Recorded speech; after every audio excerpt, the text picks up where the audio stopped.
ഒരു സ്ഥലത്തെ ധർമ്മം വേറെ സ്ഥലത്തെ ധർമ്മമല്ല. അതുകൊണ്ട് ധർമ്മസ്യ തത്വം നിഹിതം ഗുഹായ തർക്കോ അപ്രതിഷ്ഠ ശ്രുതയോ വിഭിന്ന നൈകോ ഋഷിയസ്യ വചപ്രമാണം. ധർമ്മസ്യ തത്വം നിഹിതം ഗുഹായ മഹാജനോയേന ഗതസ്സബന്ധ. സാധാരണക്കാർക്ക് ധർമ്മത്തിനെക്കുറിച്ച് പലപ്പോഴും സംശയം വരും. ഇപ്പം അർജുനന് തന്നെ സംശയം വന്നില്ലേ? മഹാഭാരത യുദ്ധത്തിൽ അർജുനന് ഏത് ധർമ്മമാണ് അനുഷ്ഠിക്കേണ്ടത്? സന്യാസധർമ്മം സ്വീകരിക്കണോ അതോ ശത്രുക്കളെ കൊല്ലണോ? ക്ഷത്രിയൻ്റെ ധർമ്മം വേണോ ബ്രാഹ്മണൻ്റെ ധർമ്മം വേണോ? സംശയം വന്നില്ലേ? അപ്പോൾ ധർമ്മം നമുക്ക് പലപ്പോഴും സംശയം ഉണ്ടാക്കും. ധർമ്മത്തിനെക്കുറിച്ച് തർക്കിച്ചാൽ അത് സ്ഥാപിക്കാൻ സാധ്യമല്ല. കാരണം ഒരാൾ ശരിയെന്ന് പറയുന്നത് വേറൊരാൾ തെറ്റെന്ന് പറയില്ലേ? മലയാളത്തിലൊരു ശൈലി പറയും, അമ്മയെ തല്ലിയാലും 2 വർഷം ഉണ്ടാവും. അപ്പോൾ ധർമ്മത്തിനങ്ങനെ പ്രശ്നമുണ്ട്. ഒരാളുടെ ധർമ്മം വേറൊരാളുടെ ധർമ്മമല്ല, ഒരു സ്ഥലത്തെ ധർമ്മം വേറെ സ്ഥലത്തെ ധർമ്മമല്ല, ഒരു പ്രായത്തിലെ ധർമ്മം വേറെ പ്രായത്തിലെ ധർമ്മമല്ല. സാധാരണ ലൗകിക ധർമ്മങ്ങൾക്ക് പ്രശ്നം വരും. അപ്പോൾ അത് തർക്കം കൊണ്ട് സ്ഥാപിക്കാൻ സാധ്യമല്ല. തർക്കം അപ്രതിഷ്ഠ ശ്രുതയോ വിഭിന്ന. വേദങ്ങളിൽ നോക്കിയാൽ ഒരു സ്ഥലത്തെ ധർമ്മമാണെന്ന് പറഞ്ഞ് വേറെ സ്ഥലത്ത് അധർമ്മമാണെന്ന് പറയും. അപ്പോൾ അതും സ്ഥാപിക്കാൻ വയ്യ. ഒരു മഹർഷിയുടെ വാക്കും പ്രമാണമായിട്ട് സ്വീകരിക്കാൻ വയ്യ. കാരണം ഒരു മഹർഷി ഒരു വിധത്തിൽ പറയുമ്പോൾ വേറൊരു മഹർഷി വേറൊരു വിധത്തിൽ പറയും. അപ്പോൾ പിന്നെ എങ്ങനെയാണ് ധർമ്മത്തിന് നമ്മളറിയാം? മഹാജനോയേന ഗതസ്സബന്ധ. സജ്ജനങ്ങൾ കാണിച്ചു തന്ന മാർഗത്തിൽ കൂടി പോകാമെന്നല്ലാതെ ധർമ്മത്തിനെ നമുക്ക് നിശ്ചയിക്കാൻ വയ്യാതെ വരും. അപ്പോൾ ആ ധർമ്മം എങ്ങനെയാണ് അനുഷ്ഠിക്കേണ്ടതെന്ന് ഭഗവാൻ തന്നെ അവതരിച്ച് കാണിച്ചു തരും. മഹാജനോയേന ഗതസ്സബന്ധ. ഭഗവാൻ തന്നെ അവതാരം സ്വീകരിച്ച് ധർമാനുഷ്ഠാനം എങ്ങനെ വേണം എന്ന് കാണിച്ചു തരും. ഇപ്പം എല്ലാ അവതാരങ്ങളുടെ ലക്ഷ്യവും ധർമ്മസംസ്ഥാപനമാണ്, ഭക്താനുഗ്രഹമാണെന്ന് പറഞ്ഞാലും കൃഷ്ണാവതാരത്തിന് എന്താ പ്രത്യേകത? കൃഷ്ണാവതാരം ഒരു സമ്പൂർണമായ ധർമ്മസംസ്ഥാപനം, സമഗ്രമായ ധർമ്മസംസ്ഥാപനം. ഇംഗ്ലീഷിൽ ടോട്ടൽ എന്ന് പറയില്ലേ, ടോട്ടൽ സമഗ്രമായ ധർമ്മസംസ്ഥാപനമാണ് കൃഷ്ണാവതാരം. സമഗ്രമായ ഭക്താനുഗ്രഹമാണ് കൃഷ്ണാവതാരം. അതുകൊണ്ടാണ് പരിപൂർണതമ കൃഷ്ണ, കൃഷ്ണസ്തു ഭഗവാൻ സ്വയം. ഇപ്പോൾ കൃഷ്ണാവതാരം പരിപൂർണമാണെന്ന് പറയാൻ കാരണം കൃഷ്ണാവതാരത്തിൽ എല്ലാ ധർമ്മങ്ങളെയും ഭഗവാൻ അനുഷ്ഠിച്ച് കാണിക്കുകയാണ്. ധർമ്മം പ്രസംഗിക്കുകയല്ല. ധർമ്മം പ്രസംഗിക്കാനൊക്കെ എല്ലാവർക്കും പറ്റും. കുറച്ച് വാക്സാമർഥ്യമൊക്കെ ഉണ്ടെങ്കിൽ എല്ലാവർക്കും പ്രസംഗിക്കാം. പക്ഷേ പ്രസംഗത്തിനേക്കാൾ പ്രാധാന്യം അനുഷ്ഠാനത്തിനാണ്. ഭാരതീയ സമ്പ്രദായത്തിൽ പ്രസംഗത്തിനല്ല പ്രാധാന്യം. പ്രസംഗിച്ചില്ലെങ്കിൽ ഒരു കുഴപ്പമില്ല, അനുഷ്ഠിച്ചാൽ മതി. ശബ്ദജാലം മഹാരണ്യം ചിത്തഭ്രമണകാരണം എന്ന് പറയില്ലേ? ശബ്ദജാലം മഹാരണ്യം. ഒരുപാട് കേട്ട് കഴിഞ്ഞാൽ നമ്മുടെ മനസ്സ് ഭ്രമിക്കുകയുള്ളൂ. ഒരുപാട് അറിഞ്ഞാൽ നമ്മുടെ മനസ്സ് ഭ്രമിക്കുകയുള്ളൂ. ആവശ്യമുള്ളതും ആവശ്യമില്ലാത്തതൊക്കെ അറിയും. ഇപ്പോൾ നമ്മുടെ സ്വഭാവം അങ്ങനെയാണ്, എല്ലാം അറിയണം, അതും കേൾക്കണം ഇതും കേൾക്കണം, അതും അറിയണം ഇതും അറിയണം, ഒക്കെ അറിയണം. ഇതെല്ലാം കൂടെ അറിഞ്ഞിട്ട് എന്ത് ചെയ്യാനാ? ഇതിങ്ങനെ കൂട്ടി വെച്ച് മനസ്സിൻ്റെ ഭാരം കൂട്ടാമെന്നല്ലാതെ അതുകൊണ്ട് പ്രയോജനമില്ല. അനുഷ്ഠാനത്തിനാണ് പ്രാധാന്യം. സ്വല്പം അപ്യസ്യ ധർമ്മസ്യ എന്ന് ഗീത പറയും. ഈ ധർമ്മം അല്പമെങ്കിലും അനുഷ്ഠിക്കുന്നതിനാണ് പ്രാധാന്യം. ഇപ്പോൾ കൃഷ്ണാവതാരത്തിൽ ഭഗവാൻ ധർമ്മത്തിനെക്കുറിച്ച് പ്രസംഗിക്കുകയല്ല, ധർമ്മം അനുഷ്ഠിച്ച് കാണിക്കുകയാണ്. പ്രസംഗം വളരെ കുറവാണ്, അനുഷ്ഠാനമാണ് കൂടുതൽ. രാമാവതാരത്തിലും അങ്ങനെ തന്നെ. സ്വധർമ്മം ഗൃഹമേധിയാൻ ശിക്ഷയൻ സ്വയം ആചരൻ. ഗൃഹസ്ഥൻ്റെ ധർമ്മങ്ങളെ പറഞ്ഞു കൊടുക്കുകയല്ല, സ്വയം ആചരൻ, അനുഷ്ഠിച്ച് കാണിക്കുകയാണ്. അപ്പോൾ അതിനാണ് കൃഷ്ണാവതാരത്തിൽ ഭഗവാൻ ഈ വ്യക്തിധർമ്മവും സമൂഹധർമ്മവും കാണിച്ചു തരികയാണ്. നമ്മൾ ഈ രാജസൂയം പറയുന്നതിന് മുമ്പ് ഇതിൻ്റെ ഒരു അടിസ്ഥാനം മനസ്സിലാക്കണം. കൃഷ്ണാവതാരത്തിൽ ഭഗവാൻ 2 തരം ധർമ്മങ്ങൾ കാണിച്ചു തരും. എന്താ? വ്യക്തിധർമ്മവും സമൂഹധർമ്മവും. ധർമ്മം ആപേക്ഷികമാണെന്ന് പറഞ്ഞല്ലോ. ഒരാളുടെ ധർമ്മമല്ല വേറൊരാളുടെ ധർമ്മം. അതിന് വർണ്ണധർമ്മം, ആശ്രമധർമ്മം, കുലധർമ്മം, ധർമ്മം പല വിധത്തിൽ വരും. ഒരു ഗൃഹസ്ഥൻ എങ്ങനെയാണ് ജീവിക്കേണ്ടതെന്ന് ഭഗവാൻ കാണിച്ചു തന്നു. വ്യക്തി ജീവിതത്തിൽ എങ്ങനെയാണ് അനുഷ്ഠാനം വേണ്ടത്, ഗൃഹസ്ഥ ജീവിതം എങ്ങനെയാണ് നയിക്കേണ്ടത് കാണിച്ചു. കാരണം വ്യക്തികൾ ചേർന്നാണ് സമാജം, അല്ലേ? വ്യക്തികൾ ധർമ്മം അനുഷ്ഠിച്ചാലേ സമാജത്തിൽ ധർമ്മം ഉണ്ടാവുള്ളൂ. സമാജത്തിൽ ധർമ്മം ഉണ്ടെങ്കിലേ വ്യക്തിക്ക് ധർമ്മം അനുഷ്ഠിക്കാനും പറ്റും. രണ്ടും പരസ്പര പൂരകങ്ങളാണ്. എന്തുപോലെ? നല്ല നൂലുകൊണ്ട് മാത്രമേ നല്ല വസ്ത്രം നെയ്യാൻ പറ്റുള്ളൂ. വസ്ത്രം നന്നാവണമെങ്കിൽ ആദ്യം എന്താ നന്നാവേണ്ടത്? നൂലാണ് ആദ്യം നന്നാവേണ്ടത്. വസ്ത്രം നന്നാവണമെങ്കിൽ ആദ്യം നൂല് നന്നാവണം. അപ്പോൾ സമാജം നന്നാവണമെങ്കിൽ, സമാജത്തിൽ ധർമ്മം നിലനിൽക്കണമെങ്കിൽ ആദ്യം ആര് ധർമ്മം അനുഷ്ഠിക്കണം? വ്യക്തി ധർമ്മം അനുഷ്ഠിക്കണം. ഇന്നിപ്പോൾ പ്രശ്നം അതാണ്, അല്ലേ? നാട് നന്നാക്കണം എന്ന് എല്ലാവരും പറയും. ഈ പറയുന്ന ആൾ നന്നാവുമോ? ഈ രാഷ്ട്രീയക്കാരെ കുറിച്ച് പറയാറുണ്ട്. നാട് നന്നാക്കിയാൽ അടങ്ങുമെന്ന് സത്യം ചെയ്തവരാണ്. നാട് നന്നാക്കി അടങ്ങും. അതോടുകൂടി ഒരു വേറെ സത്യം ചെയ്തിട്ടുണ്ട്. എന്താണെന്നറിയോ? ഞങ്ങൾ നന്നാവില്ല എന്ന്, അല്ലേ? ഞങ്ങൾ നന്നാവാണ്ട് നാട് നന്നാക്കണം എന്ന് ചോദിച്ചാൽ പറ്റുമോ? അപ്പം ലോകം നന്നാവണമെങ്കിൽ ആദ്യം അവനവൻ നന്നാവണം, അവനവൻ ധർമ്മം അനുഷ്ഠിക്കണം, എന്നിട്ട് വേണം വേറൊരാളുടെ ധർമ്മം പറയാൻ. അധീത ബോധ ആചരണ പ്രചാരണേ 4 ഘട്ടമുണ്ട്. ഒരു വിഷയം മറ്റൊരാൾ പറയുന്നതിന് മുമ്പ് ആദ്യം അത് നല്ലവണ്ണം പഠിക്കണം, രണ്ടാമത് ബോധ്യപ്പെടണം, പിന്നെ ആചരിക്കണം, എന്നിട്ടേ പ്രചരിപ്പിക്കാൻ പാടുള്ളൂ. ഇപ്പം അങ്ങനെയാണോ? ഇപ്പം ആദ്യം തന്നെ പ്രചാരമാണ് അല്ലേ? അധീത ബോധ ആചരണമൊന്നുമില്ല, പ്രചാരണമാണ് ആദ്യം തന്നെ. അതല്ല ഭഗവാൻ കാണിച്ചത്. ഭഗവാൻ ധർമ്മം അനുഷ്ഠിച്ച് കാണിച്ചു. ഭഗവാന്റെ കുടുംബജീവിതമാണ് അവിടെ വർണ്ണിക്കുക. കുടുംബജീവിതത്തിൽ, വ്യക്തി ജീവിതത്തിൽ അനേകം പ്രശ്നങ്ങൾ വന്നു. ഭഗവാന്റെ കുടുംബജീവിതവും പ്രശ്നസങ്കീർണമാണ്. ആശ്രമങ്ങളിൽ വെച്ച് ഏറ്റവും സങ്കീർണമായിട്ടുള്ള പ്രശ്നസമൃദ്ധമായിട്ടുള്ള ആശ്രമമാണ് ഗൃഹസ്ഥാശ്രമം. ഏറ്റവും പ്രശ്നം ഗൃഹസ്ഥാശ്രമത്തിലാണ്. ഗൃഹസ്ഥാശ്രമത്തിൽ പ്രശ്നമില്ല എന്ന് എവിടെ പറയുന്നറിയോ? ആധാരത്തിൽ പറയും. എന്താ? സ്വസ്ഥം ഗൃഹഭരണം. ഗൃഹഭരണം ഉണ്ടോ? സ്വസ്ഥതയില്ല. എന്നാൽ എഴുതി വയ്ക്കുമ്പോൾ സ്വസ്ഥം ഗൃഹഭരണം എന്ന് എഴുതുക. കുടുംബജീവിതം അസ്വസ്ഥമാണ് എപ്പോഴും. പക്ഷേ ആ കുടുംബജീവിതത്തിൽ ഭഗവാൻ എങ്ങനെയാണ് ആ മനസ്സിനെ സമനിലയിൽ നിർത്തിക്കൊണ്ട് ആ കുടുംബജീവിതം നയിച്ചതെന്ന് ഭഗവാൻ കാണിച്ചു തരും. പ്രശ്നസങ്കീർണമാണ് ഭഗവാന്റെ ജീവിതവും. കൃഷ്ണകഥകൾ നമുക്ക് കേൾക്കുമ്പോൾ അറിയാം. കൃഷ്ണാവതാരം കഴിഞ്ഞതിന് ശേഷം ഉണ്ടായ പ്രശ്നങ്ങൾ, രുക്മിണി സ്വയംവരം കഴിഞ്ഞിട്ടുണ്ടായ പ്രശ്നങ്ങൾ, കുട്ടികളെക്കൊണ്ടുള്ള പ്രശ്നം, പത്നിമാരെക്കൊണ്ടുള്ള പ്രശ്നം, സഹോദരനെക്കൊണ്ടുള്ള പ്രശ്നം, അപവാദം കേൾക്കേണ്ടി വന്ന പ്രശ്നങ്ങളല്ലേ മുഴുവൻ. എല്ലാവർക്കും പ്രശ്നം ഉണ്ടാവും. അപ്പം ഈശ്വരാണാം കിമുത ഗ്രാമ്യസ്യ ഗൃഹചേതസാം. രാമായണത്തിൽ പറയും ഈശ്വരന്മാർക്ക് പോലും പ്രശ്നങ്ങളുണ്ട്. പ്രശ്നമില്ലാത്തൊരു ലോകത്തിൽ ആരുമില്ല. പക്ഷേ പ്രശ്നങ്ങളല്ല പ്രധാനം. പ്രശ്നങ്ങളോടുള്ള നമ്മുടെ പ്രതികരണത്തിനാണ് പ്രാധാന്യം, പ്രശ്നത്തിനല്ല പ്രാധാന്യം. ഒരു പ്രശ്നം നമ്മളെ എങ്ങനെയാണ് ബാധിക്കുക? നമ്മളെങ്ങനെ അതിനോട് പ്രതികരിക്കുന്നോ അങ്ങനെ പ്രശ്നം നമ്മളെ ബാധിക്കുള്ളൂ. നമ്മൾ പ്രതികരിക്കാതിരുന്നാൽ പ്രശ്നം നമ്മളെ ബാധിക്കില്ല. പക്ഷേ ഗൃഹസ്ഥനെ സംബന്ധിച്ച് പ്രതികരിക്കാതിരിക്കാൻ പറ്റുമോ? ഒരു ഗൃഹസ്ഥന് പ്രതികരിക്കാതിരിക്കാൻ പറ്റില്ല. അപ്പോൾ എന്ത് പറ്റും? പ്രശ്നം നമ്മളെ ബാധിക്കും. എല്ലാവരുടെ ജീവിതത്തിൽ പ്രശ്നമാണ്. പ്രശ്നമില്ലാത്തവർ ലോകത്തിൽ ആരുമില്ല. ഇനി വേറൊരു കുഴപ്പമുണ്ടെന്നറിയോ? ഒരു പ്രശ്നമില്ലെങ്കിലോ അതൊരു പ്രശ്നമാവും. ഒരു പ്രശ്നമില്ലെങ്കിൽ അതൊരു പ്രശ്നമാവും. അപ്പം ഭഗവാന്റെ ജീവിതവും പ്രശ്നസങ്കീർണമാണ്. അവിടെയൊക്കെ ഭഗവാൻ എങ്ങനെയാണ് തൻ്റെ ജീവിതം ഒരു സമഭാവനയിൽ കൊണ്ടുപോയതെന്ന് കാണിച്ചു തരും. അപ്പോൾ ആദ്യം തന്നെ വ്യക്തിധർമ്മം ഭഗവാൻ അനുഷ്ഠിച്ച് കാണിക്കുകയാണ്. എങ്ങനെയാണ് ഒരു ഗൃഹസ്ഥൻ ജീവിക്കേണ്ടത്. പ്രഭാതത്തിൽ സൂര്യോദയത്തിന് മുമ്പ് ഉണരും, നിത്യാനുഷ്ഠാനങ്ങളൊക്കെ ചെയ്യും. അങ്ങനെ ഭഗവാന്റെ ഒരു നിത്യകർമ്മങ്ങളൊക്കെ കൂടെ വർണ്ണിക്കും. അത് കഴിഞ്ഞ് ഭഗവാന്റെ ആ സുധർമാസഭയിലെ ഒരു രംഗം വർണ്ണിക്കുകയാണ്. നമ്മുടെ വിഷയം ഈ രാജസൂയ കഥയിലെ നാടകീയമായിട്ടുള്ള രംഗങ്ങളാണ് അല്ലേ? ഈ നാടകം തുടങ്ങുന്നത് സുധർമാസഭയിലാണ്. ഒരു ദിവസം ഭഗവാൻ സുധർമാസഭയിൽ ഇരിക്കുന്ന സമയത്ത് ജരാസന്ധൻ്റെ തടവറയിൽ കിടന്ന 20,800 രാജാക്കന്മാർ. ഈ കണക്ക് പിന്നീടാണ് നമ്മൾ കാണുക. ഇവിടെ കണക്ക് പറയുന്നില്ല, അവസാനമാണ് പറയുക. 20,800 രാജാക്കന്മാരാണത്രേ. ഇവർ ഒരു ദൂതനെ പറഞ്ഞയച്ചു, ഞങ്ങൾ ഈ തടവിൽ നിന്ന് മോചിപ്പിക്കണമെന്ന് പ്രാർത്ഥിക്കാൻ വേണ്ടി പ്രാർത്ഥിച്ചുകൊണ്ട്. അതേ സമയത്താണ് നാരദൻ്റെ വരവ്. നാരദൻ്റെ ആഗ്രഹം എന്താ? ധർമ്മപുത്ര മഹാരാജാവിന് ഒരു രാജസൂയാഗം നടത്തണം, ആ രാജസൂയകത്തിന് അങ്ങ് എഴുന്നള്ളണം. 2 ആവശ്യങ്ങൾ ഒരേ സമയത്ത് വന്നു. ഇവിടെ ഭഗവാന് തീരുമാനമെടുക്കാൻ അറിയാഞ്ഞിട്ടാണോ? സർവജ്ഞനായിട്ടുള്ള ഭഗവാൻ സർവജ്ഞേന അഭിമുഗ്ധവൽ. സർവജ്ഞനാണെങ്കിൽ പോലും ഒരു മുഗ്ധനെ പോലെ, അറിവില്ലാത്ത ആളെ പോലെ ഉദ്ധവനോട് ചോദിച്ചു, ത്വംഹിന പരമം ചക്ഷു സുഹന്മന്ത്രാർത്ഥതത്വവിൽ യഥാത്ര ബ്രൂഹ്യ അനുഷ്ഠേയം ശ്രദ്ധാത്മകരവാമതൽ. ത്വംഹിന പരമം ചക്ഷു. ഉദ്ധവനോട് പറയുന്നു, ഉദ്ധവ അങ്ങ് പരമം ചക്ഷു. കാരണം ആരാ?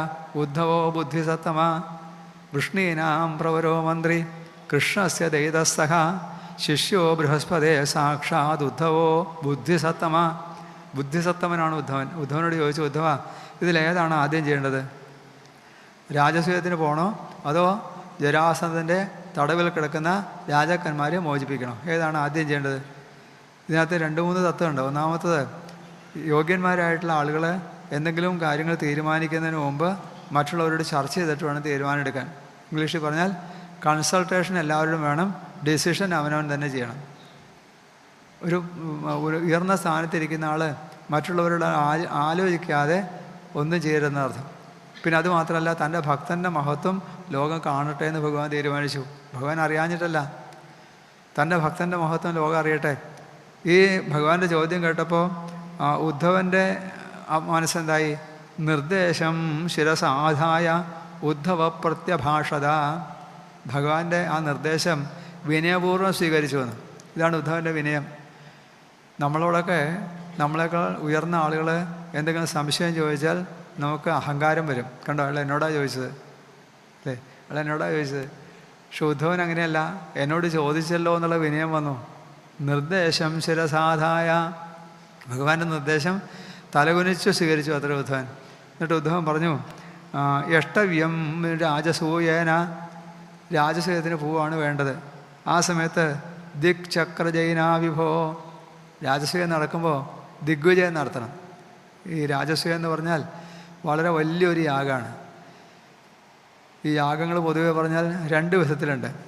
ബ്രാഹ്മണർക്ക് ചെയ്യാവുന്ന യാഗങ്ങൾ, ക്ഷത്രിയർക്ക് ചെയ്യാവുന്ന യാഗങ്ങൾ. എല്ലാ യാഗങ്ങളും എല്ലാവർക്കും പറഞ്ഞിട്ടുള്ളതല്ല. ചില യാഗങ്ങൾ ബ്രാഹ്മണർക്ക് മാത്രം പറഞ്ഞിട്ടുള്ളതാണ്, ചില യാഗങ്ങൾ ക്ഷത്രിയർക്ക് മാത്രം പറഞ്ഞിട്ടുള്ളതാണ്. ഇപ്പോൾ രാജസൂയം എന്ന് പറഞ്ഞാൽ വളരെ വലിയ ചക്രവർത്തിമാർക്ക് മാത്രം ചെയ്യാൻ പറ്റുന്ന ഒരു യാഗമാണ്. സാധാരണ നമ്മൾ പുരാണങ്ങൾ നോക്കിയാൽ വളരെ കുറച്ച് ആളുകളെ രാജസൂയം നടത്തിയിട്ടുള്ളൂ, വളരെ കുറച്ച് ആളുകളെ രാജസൂയം നടത്തിയിട്ടുള്ളൂ. കാരണം അത്ര എളുപ്പമല്ലാതെ ദിഗ്വിജയം നടത്തണം. ദിഗ്വിജയം എന്ന് പറഞ്ഞാൽ എന്താ അർത്ഥം? എല്ലാ രാജ്യങ്ങളെയും ജയിക്കണം. ജയിക്കുക എന്ന് പറഞ്ഞാൽ കീഴടക്കുക എന്നല്ല അർത്ഥം. എല്ലാ രാജാക്കന്മാരും ഇദ്ദേഹത്തിൻ്റെ ആധിപത്യത്തിനെ അംഗീകരിക്കണം. അതിനാണൊരു കഥ പറയാറില്ലേ, കുതിര അഴിച്ചുവിടും എന്നൊക്കെ പറയാറില്ലേ, കുതിര അഴിച്ചുവിടും. ഇതിന് വേറൊരു അർത്ഥം കൂടിയുണ്ട്. അശ്വം എന്ന് പറഞ്ഞാൽ ഇന്ദ്രിയങ്ങൾ എന്നും അർത്ഥമുണ്ട്.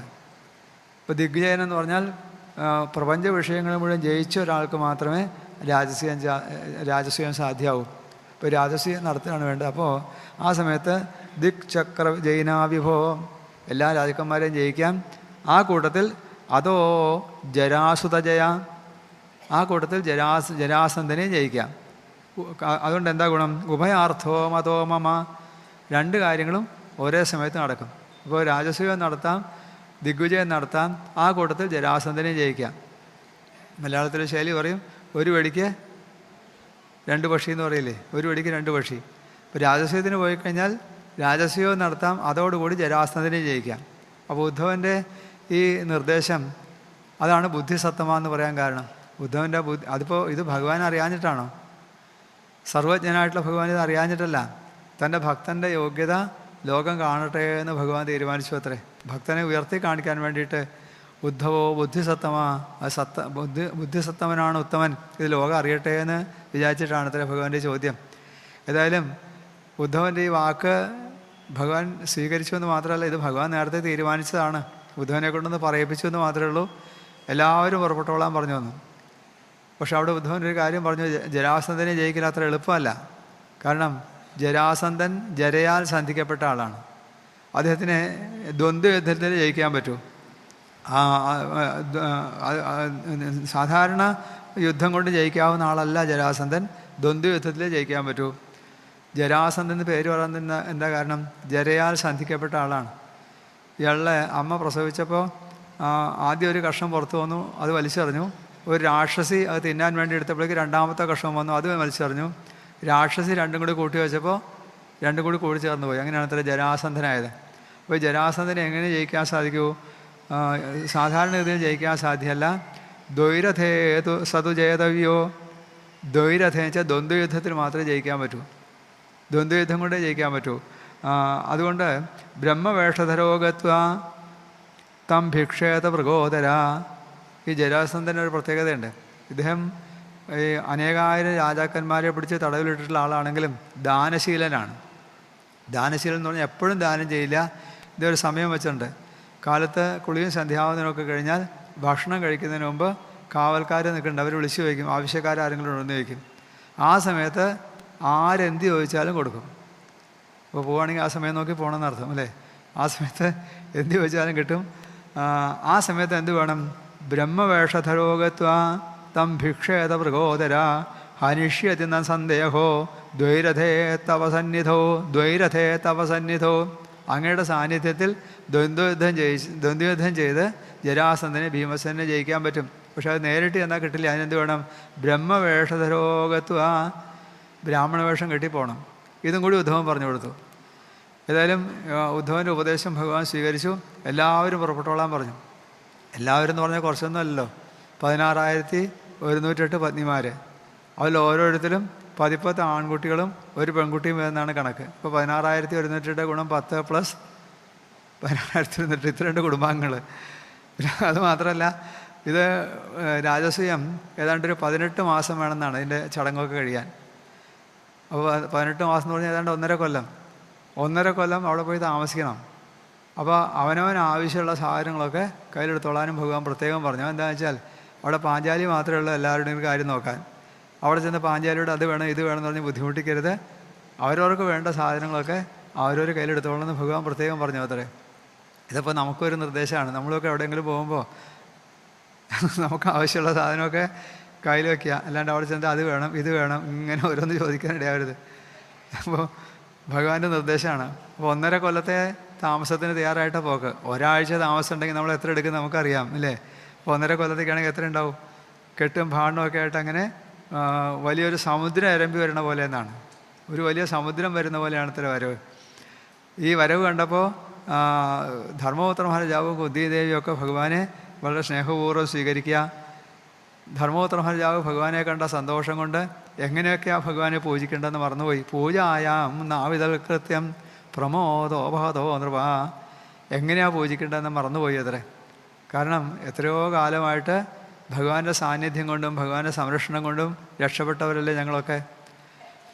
കുന്തിദേവി സ്തുതിക്കുമ്പോൾ പറയില്ലേ, വിഷാൻ മഹാഗ്നേ പുരുഷാദർശനാൽ അസൽ സഭായ വനവാസകൃശ്രത മൃഥേനേക മഹാരഥാസ്ത്രതോ. ഇനി എത്രയോ ആപത്തിൽ നിന്നാണ് ഭഗവാൻ തന്നെ രക്ഷിക്കാൻ പോണത്. തങ്ങൾക്ക് വേണ്ടി ഭഗവാൻ അനുഷ്ഠിച്ച ഓരോ കാര്യങ്ങളിങ്ങനെ ആലോചിക്കുമ്പോൾ ധർമ്മപുത്ര രാജാവിന് കണ്ണിങ്ങനെ നിറഞ്ഞ് ആനന്ദ കണ്ണീരുകൊണ്ട് ഭഗവാന്റെ കാല് കഴിയിക്കുക, പിന്നെ തീർത്ഥം കൊണ്ട് ഭഗവാന്റെ കാല് കഴിയിക്കുക.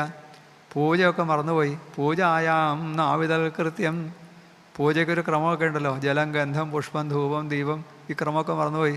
പഴമൊക്കെ എടുത്ത് തൊലി കളഞ്ഞ് തൊലിയൊക്കെ ഭഗവാൻ കൊടുക്കും, പഴമൊക്കെ കളയത്രേ.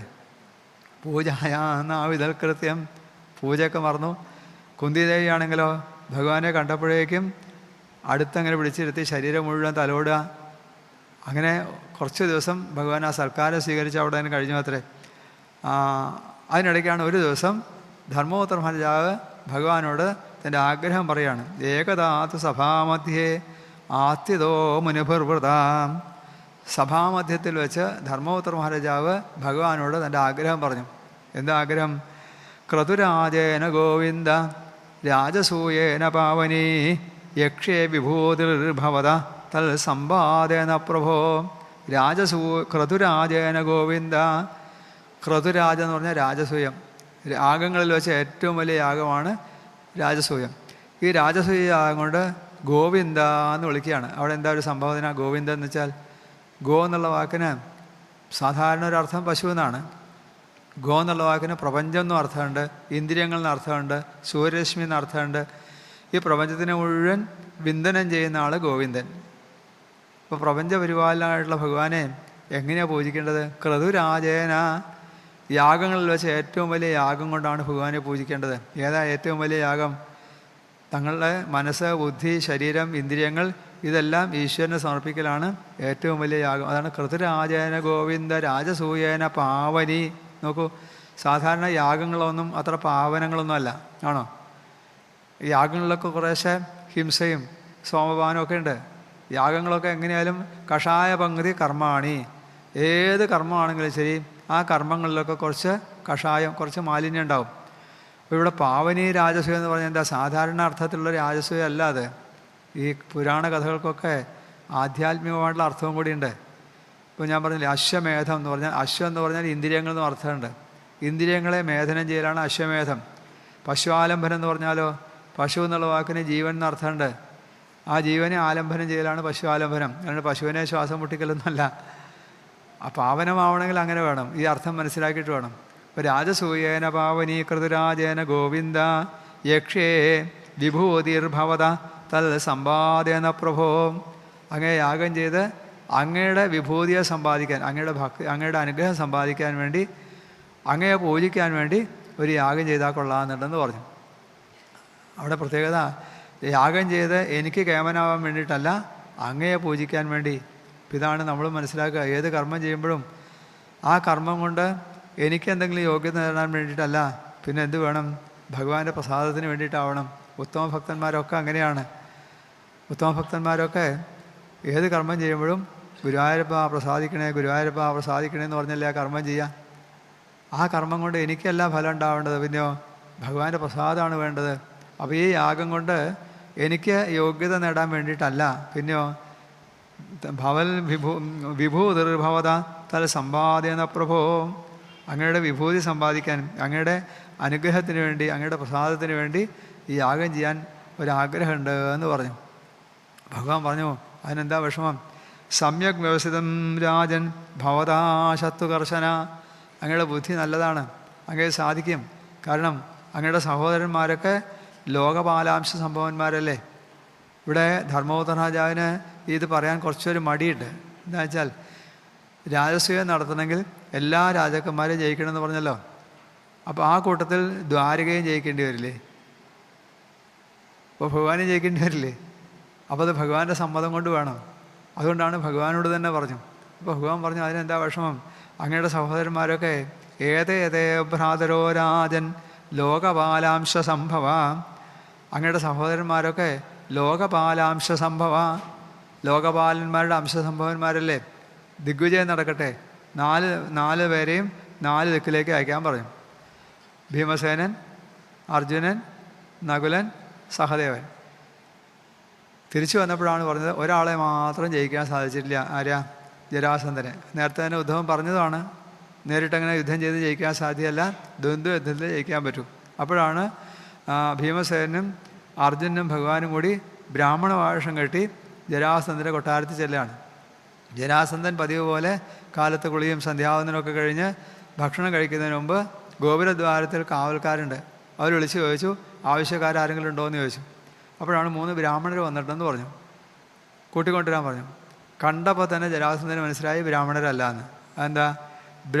ഭീമസേനോർജുന കൃഷ്ണോ ബ്രഹ്മലിംഗധരാത്രയ. ഭീമസേനൻ, അർജുനൻ, കൃഷ്ണൻ 3 പേരാണ് ബ്രാഹ്മണ വേഷത്തിൽ. ഭീമസേനെ കണ്ടപ്പോൾ തന്നെ മനസ്സിലായി ബ്രാഹ്മണനല്ല എന്ന്. ഭീമസേനൊക്കെ ബ്രാഹ്മണ വേഷം കിട്ടിയാൽ എത്രയായാലും ശരിയാവുമോ? അതേപോലെ തന്നെ അർജുനൻ്റെ തോളത്താണെങ്കിലോ വില്ലിൻ്റെ തഴമ്പൊക്കെ കാണാനുണ്ട്. അപ്പോൾ ബ്രാഹ്മണരല്ല എന്ന് മനസ്സിലായി. ഭീമസേനോർജുന കൃഷ്ണോ ബ്രഹ്മലിംഗധരാത്രയ ജഗ്മുർഗിരിവ്രജം താത ബൃഹദ്രഥസോയതാ. ബൃഹദ്രഥ എന്ന് വെച്ചാൽ ജരാസന്ധൻ. ജരാസന്ധൻ്റെ കൊട്ടാരത്തിലേക്ക് ഒരു സുപ്രഭാതത്തിൽ 3 ബ്രാഹ്മണർ കൂട്ടിക്കൊണ്ടുവരാൻ പറഞ്ഞു. കണ്ടപ്പോഴേ ജരാസന്ധന് മനസ്സിലായി ബ്രാഹ്മണരല്ല എന്ന് മനസ്സിലായി. എന്താ കാരണം? സ്വരൈ ആകൃതിഭിസ്താംസ്തു പ്രകോഷ്ടൈർ ജാഹതൈരവി. സ്വരൈ ആകൃതിഭിസ്താംസ്തു, സ്വരം കൊണ്ടും ആകൃതി കൊണ്ടും. എന്താ അതിൻ്റെ അർത്ഥം? ഒരാളെ കാണുമ്പോൾ അയാളുടെ ഗുണം നോക്ക് സംഭാഷണത്തിൽ നിന്ന് മനസ്സിലാവും, ആകൃതി കൊണ്ട് മനസ്സിലാവും. ഒരു ബ്രാഹ്മണൻ്റെ സംഭാഷണത്തിൽ നിന്ന് തന്നെ ബ്രാഹ്മണൻ്റെ സൗമ്യത മനസ്സിലാവും. പക്ഷെ ഇവിടെ ബ്രാഹ്മണരല്ലല്ലോ. ആ സംഭാഷണത്തിലൊരു ഗൗരവമുണ്ട്. അതുമാത്രമല്ല ആകൃതി, ഭീമസേൻ്റെ ആകൃതിയൊക്കെ അറിയാം. ഇപ്പോൾ ഭീമസേനൊക്കെ ബ്രാഹ്മണ വേഷത്തിലാവുന്നത്. അപ്പോൾ സ്വരൈ ആകൃതി വിസ്താംസ്തു പ്രഘോഷ്ടൈർ ജാഹതൈരവി രാജന്യബന്ധുൻ വിജ്ഞായ. ഇത് രാജാക്കന്മാരല്ല, ബ്രാഹ്മണരല്ല, ക്ഷത്രിയരാണെന്ന് മനസ്സിലായി. എന്നാലും ജരാസന്ധന് തോന്നി ചില ഈ ക്ഷത്രിയന്മാർ രാജ്യമൊക്കെ നഷ്ടപ്പെട്ട് ഭിക്ഷ എടുത്ത് നടക്കും. അങ്ങനെ വല്ല ക്ഷത്രിയന്മാരാവുമെന്ന് വിചാരിച്ച് ചോദിച്ചു, എന്താ ഹേ വിപ്ര വ്രിയതാങ്കാമോ, ബ്രാഹ്മണരെ നിങ്ങൾക്ക് എന്താ വേണ്ടത്? എന്ത് വേണമെങ്കിൽ തരാം. ദദാമി ആത്മശിരോപിവ എന്നാണ് പറഞ്ഞത്. എൻ്റെ തല വേണമെങ്കിൽ ഞാൻ തരുന്നതാണ് പറഞ്ഞത്. ഭഗവാൻ തലയൊന്ന് ആട്ടി, അത് തന്നെയാണ് വേണ്ടത്, നീ തരണ്ട, ഞങ്ങൾ എടുത്തോളാന്ന് അല്ലേ. ദദാമി ആത്മശിരോപിവ, എന്ത് വേണമെങ്കിൽ ചോദിച്ചോളൂ, എന്ത് വേണമെങ്കിൽ തരാമെന്നായി. അപ്പോൾ അവർ പറഞ്ഞു, ഞങ്ങളിവിടെ വന്നത് എന്നാ അന്നകാംക്ഷണ, ഞങ്ങൾ ഊണ് കഴിക്കാൻ വന്നവരല്ല. ഒരാൾ വന്നിട്ട് ഞാൻ ഊണ് കഴിക്കാൻ വന്നവരല്ല, പിന്നെ എന്താ യുദ്ധാർത്ഥിനോ വയം പ്രാപ്ത, ഞങ്ങൾ യുദ്ധം ചെയ്യാൻ വന്നവരാണെന്നായി. യുദ്ധം നോ ദേഹിരാജേന്ദ്ര ദ്വന്ദ്വശോ യതി മന്യസേ, ഞങ്ങൾക്ക് ദ്വന്ദ്വയുദ്ധം വേണമെന്നായി. ഞങ്ങൾ ഭക്ഷണം കഴിക്കാൻ വന്നവരല്ല, യുദ്ധം യാചിക്കാൻ വന്നവരാണെന്ന്. അപ്പോൾ ജരാസന്ധന് ചിരി വന്നു. ഒരു പരിചയമില്ലാത്ത 2-3 പേര് വന്നിട്ട് യുദ്ധം ചെയ്യണമെന്ന് പറഞ്ഞാലോ? യുദ്ധം ചെയ്യണമെങ്കിൽ എന്തെങ്കിലും ഒരു കാരണമൊക്കെ വേണ്ടേ? എന്തിനാണ് ഇപ്പോൾ യുദ്ധം ചെയ്യേണ്ടത്? അപ്പോൾ ആദ്യം നിങ്ങളൊന്ന് പരിചയപ്പെടുത്താൻ പറയും. നിങ്ങൾ ആരാന്ന് പരിചയപ്പെടുത്തും. അപ്പോൾ ഭഗവാനാണ് പരിചയപ്പെടുത്തൽ. ഭഗവാൻ പറഞ്ഞു, അസോ വൃഗോദര പാർത്ഥ. ദൈ നിൽക്കുന്ന ആൾ ഭീമസേനാണ്. അത് കണ്ടപ്പോൾ തന്നെ മനസ്സിലായി അല്ലേ. ഈ നിൽക്കുന്ന ആൾ ഭീമസേന. അപ്പോൾ അപ്പുറത്ത് നിൽക്കുന്ന ആളോ തസ്യ ഭ്രാതാർജുന, ഇയുള്ള സഹോദരൻ അർജുനാണ് അപ്പുറത്ത് നിൽക്കുന്ന ആൾ. അപ്പോൾ താനാരാ ഈ പരിചയപ്പെടുത്തുന്ന ആൾ? അനയോർ മാതുലേയമ്മ, ഇവരുടെ രണ്ടുപേരുടെയും അമ്മാവൻ്റെ മകനാണ് ഞാൻ. അപ്പോൾ അതെനിക്ക് പേരൊന്നുമില്ലേ? കൃഷ്ണൻ. ഏത് കൃഷ്ണൻ? ഈ നാട്ടിൽ ഒരുപാട് കൃഷ്ണന്മാരുണ്ട്. അതിൽ ഏത് കൃഷ്ണനാഥൻ? ജാനീഹിതേരുവും, നിന്റെ ശത്രുവായിട്ടുള്ള കൃഷ്ണൻ. എന്താ വെച്ചാൽ ജരാസന്ധനും ഭഗവാനും തമ്മിൽ ഏതാണ്ട് 17 പ്രാവശ്യം യുദ്ധം ചെയ്താൽ അന്നൊന്നും ജരാസന്ധന് ഭഗവാനും മുഖം കാണാനുള്ള ഭാഗ്യം കിട്ടിയില്ല. എന്താ? പിന്തിരിഞ്ഞോടുമ്പോൾ മുഖത്ത് നോക്കാൻ പറ്റില്ലല്ലോ. ഇപ്പോഴാണ് മുഖം കാണുക. അപ്പോൾ ഭഗവാൻ പറഞ്ഞു ജാനീഹിതേരുവും, നിന്റെ ശത്രുവായിട്ടുള്ള കൃഷ്ണനാണെന്നാണ് പറഞ്ഞു. അപ്പോൾ ജരാസന്ധൻ പറഞ്ഞു നിന്നോട് ഞാൻ യുദ്ധം ചെയ്യില്ല, കാരണം നീ ഭീരുവാണ്. 17 പ്രാവശ്യം എന്നെ പേടിച്ച് ഓടിയവനാണ് നീ. ഭീരുക്കളോട് യുദ്ധം ചെയ്യാൻ വയ്യ. പിന്നെ അർജുനനാണെങ്കിലോ, അർജുനൻ കുട്ടികളോടും യുദ്ധം ചെയ്യാൻ വയ്യ. കുട്ടികളോട് യുദ്ധം ചെയ്യുന്നത് ന്യായമല്ല. പിന്നെ ഭീമസ്തുല്യബലോമ, ഭീമസേന വേണമെങ്കിൽ ഒരു കൈ നോക്കാനായി. ഭീമസ്തുല്യബലോമ. എന്നിട്ട് ജരാസന്ധൻ ആയുധപ്പുരയിൽ കടന്ന് ഒന്നാന്തരം ഒരു ഗത എടുത്ത് ഭീമസേൻ്റെ കൊടുത്തു. രണ്ടാന്തരം ഗതയാണ് അത്ര ജരാസന്ധൻ എടുത്തത്. അവൻ്റെ പ്രതിപക്ഷ ബഹുമാനം അല്ലേ. ശത്രുവിന് നല്ല ഗത കൊടുത്തു, രണ്ടാന്തരം ഗതയാണ് അത്ര അവനെടുത്തത്. വൈകുന്നേരം വരെ യുദ്ധം കഴിഞ്ഞാൽ വൈകുന്നേരം ആകുമ്പോൾ എല്ലാവരും ഒരുമിച്ചാണ് കുളിയും ഭക്ഷണമൊക്കെ. ഏതാണ്ടൊരു സ്പോർട്സ് പോലെയാണ് അല്ലേ. പകൽ മുഴുവൻ യുദ്ധം, വൈകുന്നേരം ആകുമ്പോൾ കുളി ഉണമൊക്കെ ഒരുമിച്ച്. അങ്ങനെ 27 ദിവസമായി. ആർക്കും ജയമില്ല, തോൽവിയില്ല. 27ാമത്തെ ദിവസം രാത്രി കിടന്നുറങ്ങുമ്പോൾ ഭീമസേനൻ കിടന്നങ്ങനെ ഞരങ്ങാൻ തുടങ്ങി. അപ്പോൾ ഭഗവാൻ ചോദിച്ചു എന്താ ഭീമേട്ട ഒരു വിഷമം? അപ്പോൾ ഭീമേട്ടൻ പറഞ്ഞു നിങ്ങളെല്ലാവരും കൂടി പോയിട്ട് രാജസൂയമൊക്കെ ഭംഗിയായിട്ട് നടത്തുക. അപ്പോൾ ഭീമേട്ടനോ, ഞാനിവിടെ കിടന്ന് ഇവൻ്റെ തല്ലുകൊണ്ട് സിദ്ധി കൂടെ ഉണ്ടാവുള്ളൂ. ന ശക്തോയം ജരാസന്ധം നിർജേതും യുധി മാധവ, ന ശക്തോഹം, ഞാൻ ശക്തനല്ല എന്ന്. ജരാസന്ധനെ ജയിക്കാൻ ഞാൻ ശക്തനല്ല. ഇപ്പം എന്തിനാണ് ഈ ഭഗവാൻ ഈ നാടകം നടത്തിയത്? ഈ ഭീമസേന് കുറച്ചൊരു അഹങ്കാരമുണ്ട്. ഞാനാണ് ഏറ്റവും ശക്തൻ്റെ അഹങ്കാരമുണ്ട്. എവിടെ അഹങ്കാരം വന്നാലും അവിടെ ഭഗവാന്റെ വക ഒരു കൊട്ട് കിട്ടും.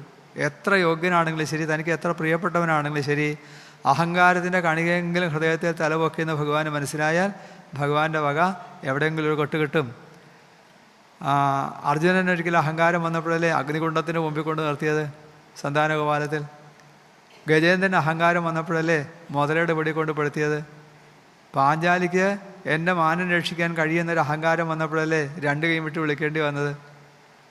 എവിടെ അഹങ്കാരം വരുന്നോ അവിടെ ഭഗവാന്റെ വക കിട്ടും ഒരു കൊട്ട്.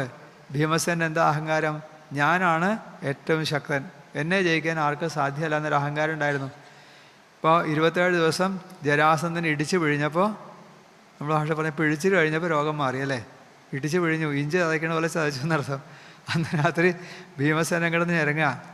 അപ്പോൾ ഭഗവാൻ ഒന്ന് തലോടി. പിറ്റേന്ന് കാലത്ത് ഭീമസേനാണ് ശക്തി. ജരാസന്ധനെ അടിച്ച് താഴെ ഇട്ടു, പക്ഷേ കൊല്ലാൻ പറ്റണില്ല. അപ്പോൾ ഒരു കമ്പെടുത്തിനെ പിളർന്ന് കടയും തലയും തിരിച്ചിട്ട് കാണിച്ചു കൊടുത്തു അത്രേ. അപ്പോൾ ഈ ആന ഓലമടൽ കയറുന്ന പോലെ അവനിങ്ങോട്ട് വലിച്ചു കയറി അവനെ നിഗ്രഹിച്ചു. ജരാസന്ധൻ്റെ പുത്രനായിട്ടുള്ള സഹദേവനെ രാജാവാക്കി. എന്നിട്ട് സഹദേവനെ കൊണ്ട് ആ കല്ലറുകളൊക്കെ തുറപ്പിച്ചു എന്നാണ്. ഭഗവാന് തുറക്കാൻ വയ്യാഞ്ഞിട്ടാണോ? ഇതാണ് രാജ്യതന്ത്രം. ഭഗവാൻ ജരാസന്ധനെ നിഗ്രഹിച്ചത് ജരാസന്ധൻ്റെ രാജ്യം കൈവശപ്പെടുത്താനല്ല, പിന്നെ എന്തിനാ? ധർമ്മ സംസ്ഥാപനാർത്ഥായ. ഇപ്പോൾ ശ്രീരാമേന്ദ്രസ്വാമി ലങ്കയിൽ ചെന്ന് രാവണനെ വധിച്ചതിന് ശേഷം ലങ്കാനഗരത്തിൻ്റെ ഭരണം ആരെ ഏൽപ്പിച്ചു? ഭഗവാൻ ഏറ്റെടുത്തില്ല, പിന്നെയോ വിഭീഷണനെ ഏൽപ്പിച്ചു. വേണമെങ്കിൽ ഭഗവാൻ രാമന് ലങ്ക ഭരിക്കാമായിരുന്നില്ലേ? അപ്പോൾ ലങ്കാനഗരം കീഴടക്കി രാവണനെ നിഗ്രഹിച്ചത് ലങ്കയെ കൈവശപ്പെടുത്താനല്ല, രാവണൻ്റെ അഹങ്കാരം തീർത്ത് ധർമ്മം സംസ്ഥാപനം ചെയ്യാനല്ലേ. എന്നപോലെ ജരാസന്ധനെ നിഗ്രഹിച്ചത് ജരാസന്ധൻ്റെ രാജ്യം പിടിച്ചെടുക്കാനല്ല, ധർമ്മ സംസ്ഥാപനത്തിനാണ്. നമ്മൾ പുരാണങ്ങളിലൊക്കെ ഭഗവാൻ ഓരോ രാജാക്കന്മാരെ ജയിച്ച കഥകൾ ഒരുപാട് കാണാം. ഒരു സ്ഥലത്തും രാജ്യം പിടിച്ചെടുത്തിട്ടില്ല, അവിടെയൊക്കെ ധർമ്മ സംസ്ഥാപനം ചെയ്യുകയാണ്. ഇവിടെ അതുപോലെ തന്നെ സഹദേവനെ രാജാവാക്കി സഹദേവനെ കൊണ്ട് ആ കല്ലറുകളൊക്കെ തുറപ്പിച്ചു. അപ്പോൾ അനേക ദിവസങ്ങളായിട്ട് കുളിക്കാതെയും വസ്ത്രം മാറാതെയും ഭക്ഷണം കഴിക്കാതെയും നരകയാതന അനുഭവിച്ചിരുന്ന രാജാക്കന്മാർ കല്ലറ അങ്ങോട്ട് തുറന്നപ്പോഴേക്കോ ദദുശസ്തേ ഘനശ്യാമം പീതകൗശേയവാസസം ശ്രീവത്സാംഗം ചതുർബാഹും പത്മഗർഭാരുണേക്ഷണം ചാരുപ്രസന്നവദനം സ്ഫുരന്മകരകുണ്ടലം പത്മഹസ്തം ഗദാശങ്കരധാംഗൈരുപലക്ഷിതം കിരീടഹാരകടക കടസൂത്രാംഗദാചിതം ഭ്രാജദ്വരമണിഗ്രീവം നിവേദം വനമാലയാ പിബന്ധേവ ചക്ഷുഭ്യാം.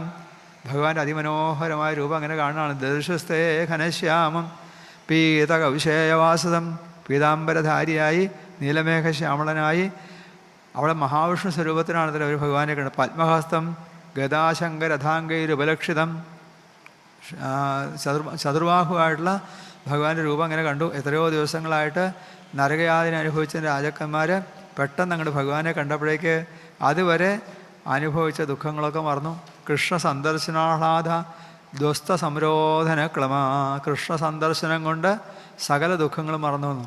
എന്നിട്ട് അവർ ഭഗവാനെ സ്തുതിക്കുന്ന ഒരു സ്തുതിയുണ്ട്, വളരെ ഗംഭീരമായിട്ടുള്ള സ്തുതിയാണ്. ഭാഗവതത്തിലെ സ്തുതികളൊക്കെ കേമാണ്, എന്നാൽ ഈ സ്തുതിക്കൊരു പ്രത്യേകതയുണ്ട്. അതിലാണ് കൃഷ്ണായ വാസുദേവായ ഹരയേ പരമാത്മനെ പ്രണതക്ലേശനാശായ ഗോവിന്ദായ നമോ നമ. നമസ്തേ ദേവദേവേശ പ്രപന്നാർത്തിഹരാവ്യയ പ്രപന്നാൻ വാഹിന കൃഷ്ണ നിർവിണ്ണാൻ ഘോര സംസൃതേ. നമസ്തേ ദേവദേവേശ പ്രപന്നാർത്തിഹര, പ്രപന്നന്മാരുടെ നമസ്കരിക്കുന്നവരുടെ ആർത്തി എന്ന് പറഞ്ഞ ദുഃഖം, എല്ലാ ദുഃഖങ്ങളെയും ഇല്ലാതാക്കുന്ന ഗുരുവായൂരപ്പ. നമസ്തേ ദേവദേവേശ പ്രപന്നാർത്തിഹരാവ്യയ പ്രപന്നാൻ വാഹിന കൃഷ്ണ. ഞങ്ങളൊക്കെ ദാ അവിടുത്തെ പ്രപന്നനായിരിക്കുന്നു, ഞങ്ങൾ എന്തു ചെയ്യണം? നിർവിണ്ണാൻ ഘോര സംസൃതേ, അതിഭയങ്കരമായ ഈ സംസാര സാഗരത്തിൽ നിന്ന് കരകയറ്റണേന്ന് ഇതല്ലേ പ്രാർത്ഥിക്കേണ്ടത്. അവർ ഭഗവാനോട് മറ്റൊന്നും പ്രാർത്ഥിച്ചില്ല. സംസാര സാഗരേ മഗ്നം ദീനം മാം കരുണാനിധേ കർമ്മഗ്രാഹഗീതാംഗം മാമുദ്ധര ഭവാർണവാൽ നിർവിണ്ണാൻ ഘോര സംസൃതേ. ഞങ്ങൾക്കിപ്പോൾ ഇതുവരെ അങ്ങനെ സ്മരിക്കാൻ സാധിച്ചില്ല. കാരണം രാജ്യ ഐശ്വര്യ മതോന്നതോ നശ്രയോ, രാജ്യം ഐശ്വര്യം മതം ഇങ്ങനെ പലതും വന്നപ്പോൾ, സമ്പത്ത് വന്നപ്പോൾ ഭഗവാനെ മറന്നുപോയി. ഞങ്ങൾക്ക് ദുഃഖം വന്നു. ത്വന്മായ മോഹിതോ നിത്യ മന്യതേ സമ്പദോ ജല. ഇതാണ് നമ്മുടെ അവസ്ഥ. ഐശ്വര്യം വരുമ്പോൾ ഭഗവാനെ മറക്കും. രാജ്യ ഐശ്വര്യ മതോന്നതോ, ഐശ്വര്യങ്ങളൊക്കെ വരുമ്പോൾ ഈശ്വരനെ മറക്കും. ദുഃഖം വരുമ്പോഴാണ് ഈശ്വരനെ സ്മരിക്കുക. ഇപ്പോൾ ഭക്തന്മാർക്ക് ഭഗവാൻ ഇടയ്ക്കിടയ്ക്ക് ദുഃഖം കൊടുക്കും. ദുഃഖം വന്നില്ലെങ്കിൽ ഈശ്വരനെ മറക്കുന്ന ഭഗവാനും അറിയാം. ഇതുകൊണ്ടാണ് കുന്തിദേവി പ്രാർത്ഥിച്ചത്, വിപത സന്തു നശ്വൽ തത്ര ജഗൽ ഗുരോ. ഗുരുവായൂരപ്പ അവിടുന്ന് എപ്പോഴും ദുഃഖം തരണമെന്ന് പ്രാർത്ഥിച്ചില്ലേ. നമ്മളൊക്കെ ഭഗവാനോട് സമ്പത്ത് പ്രാർത്ഥിക്കുമ്പോൾ കുന്തി എന്താ പ്രാർത്ഥിച്ചത്? ആപത്താണ് പ്രാർത്ഥിച്ചത്. കാരണം ആപത്ത് വരുമ്പോഴേ ഭഗവാനെ സ്മരിക്കുള്ളൂ, അല്ലെങ്കിൽ നമ്മൾ മറക്കും. അതുകൊണ്ട് മൃഗതൃഷ്ണാം യഥാബാല, മൃഗതൃഷ്ണ പോലെയാണ് ഈ സമ്പത്തുകളൊക്കെ. മൃഗതൃഷ്ണ എന്ന് പറഞ്ഞാൽ സുഖം കിട്ടുന്ന പ്രതീക്ഷ മാത്രമേ ഉള്ളൂ. എന്തെങ്കിലും ഇതുകൊണ്ട് സുഖം കിട്ടിയിട്ടുണ്ടോ ആർക്കെങ്കിലും? അതിൻ്റെ പുറകെ എങ്ങനെ പോകാമെന്നല്ലാതെ. അതുകൊണ്ട് വയം പുരാ ശ്രീമത നഷ്ടദൃഷ്ടയോ ജിഗീഷയാസ്യ ഇതരേതര സ്മൃത. ഐശ്വര്യം കൊണ്ട് കണ്ണ് കാണാതെ ഞങ്ങൾ പരസ്പരം കലഹിച്ചു, ജനങ്ങളെ ദ്രോഹിച്ചു. അങ്ങനെ കുറച്ചധികം അഹങ്കരിച്ചപ്പോഴാണ് ജരാസന്ധൻ ഞങ്ങളെ പിടിച്ച് തടവിലിട്ടത്. ജരാസന്ധൻ തടവിലിട്ടത് കൊണ്ടല്ലേ ഞങ്ങൾക്ക് അഹങ്കാരം പോയത്. അതുകൊണ്ടല്ലേ ഭഗവാനെ കാണാൻ സാധിച്ചത്. അവിടെ ജരാസന്ധനോട് ഞങ്ങൾക്ക് ശത്രുതയില്ല. ജരാസന്ധനോട് ശത്രുതയല്ല, ജരാസന്ധനിപ്പോൾ ഞങ്ങളുടെ ഗുരുവായി എന്നാണ് പറഞ്ഞത്. ജരാസന്ധന് ദുഃഖം തന്നില്ലായിരുന്നെങ്കിൽ ഞങ്ങളെങ്ങനെ ഭഗവാനെ സ്മരിക്കും? അതുകൊണ്ട് തന്ന സമാധിശോപായം തേനജേ ചരണാബ്ജയോ സ്മൃതി യഥാ നിവിരമേതപി സംസരതാമിഹ. ഈ സംസാരത്തിൽ കിടന്ന് ചുറ്റിത്തിരിയുന്ന സമയത്ത് ഗുരുവായൂരപ്പ അവിടുത്തെ പൊഞ്ചലം പണിഞ്ഞ ശ്രീപാദങ്ങളെ മറക്കാതെ ജീവിക്കാൻ അവിടുന്ന് അനുഗ്രഹിക്കണമെന്ന് പ്രാർത്ഥിച്ച് അവർ നമസ്കരിച്ചു. കൃഷ്ണായ വാസുദേവായ ഹരയേ പരമാത്മനെ പ്രണതക്ലേശനാശായ ഗോവിന്ദായ നമോ നമ. ഹരയേ പരമാത്മനെ, അവിടുന്ന് പരമാത്മാവാണ്. ആരുടെ ദുഃഖങ്ങളാണ് ഇല്ലാതാക്കുക? പ്രണതക്ലേശനാശായ. പ്രണതാച്ച നമസ്കരിക്കുന്നവരുടെ. എല്ലാവരെയും ഭഗവാൻ അനുഗ്രഹിക്കും. പക്ഷേ ദുഃഖത്തോടുകൂടി ഭഗവാനെ ആശ്രയിക്കുന്നവർക്ക് വേഗം അവിടുത്തെ അനുഗ്രഹം കിട്ടും. എല്ലാവർക്കും അനുഗ്രഹം ഉണ്ടെങ്കിലും മനസ്സ് വേദനിച്ചുകൊണ്ട് ഭഗവാനെ ആശ്രയിക്കുമ്പോൾ അതിന് വേഗം ഫലം കിട്ടും. നമ്മൾ അമ്പലത്തിൽ ചെന്ന് ഗുരുവായൂരപ്പൻ്റെ മുമ്പിൽ ചെന്ന് സാധാരണ വിധിയിൽ ഗുരുവായൂരപ്പ ഗുരുവായൂരപ്പ എന്നൊക്കെ വിളിക്കാറുണ്ട്. ചില സമയത്ത് ഗുരുവായൂരപ്പന് മുമ്പിൽ ചെന്ന് എൻ്റെ ഗുരുവായൂരപ്പ എന്നൊരു വിളിയുണ്ട് അല്ലേ. എൻ്റെ ഗുരുവായൂരപ്പ എന്നൊരു വിളി എപ്പോഴാണ് വരിക? ദുഃഖം വരുമ്പോഴാണ് വരിക. അപ്പോൾ ഗുരുവായൂരപ്പ നമുക്ക് ദുഃഖം തരണത് എന്തിനാണെന്നറിയോ? നമ്മളുടെ മനസ്സ് കൂടുതൽ ഭഗവാനോട് അടുക്കാനല്ലേ. പക്ഷേ എല്ലാവർക്കും അതിന് ഭാഗ്യം ഉണ്ടാവില്ല. ദുഃഖം വരണവരൊക്കെ ഗുരുവായൂരപ്പനെ ആശ്രയിക്കുകയാണെങ്കിൽ ഗുരുവായൂർ അമ്പലത്തിന് വലിപ്പം പോരാണ്ട് വരും അല്ലേ. ദുഃഖം വരണവരൊക്കെ ഗുരുവായൂരപ്പനെ ആശ്രയിച്ചാൽ ഓരോരുത്തർ ദുഃഖം തീർക്കാൻ ഓരോ വഴി അന്വേഷിച്ച് പോകും. ചില ആൾ വിചാരിക്കും പണം കിട്ടിയാൽ ദുഃഖം തീരുന്നതായിരിക്കും. ചില ആളുകൾ വീട് പണിതാൽ ദുഃഖം തീരുന്നതായിരിക്കും, ചില ആളുകൾ കല്യാണം കഴിച്ചാൽ ദുഃഖം തീരുന്നതായിരിക്കും, ചില ആളുകളോ ഉള്ള കല്യാണം ഒഴിഞ്ഞാൽ ദുഃഖം തീർന്നതായിരിക്കും അല്ലേ. ചില ആൾ ചില സ്ഥലത്ത് പോയി വരി നിൽക്കും ദുഃഖം തീർക്കാൻ വേണ്ടി, കാണാറില്ലേ, ക്യൂ നിൽക്കണല്ലേ.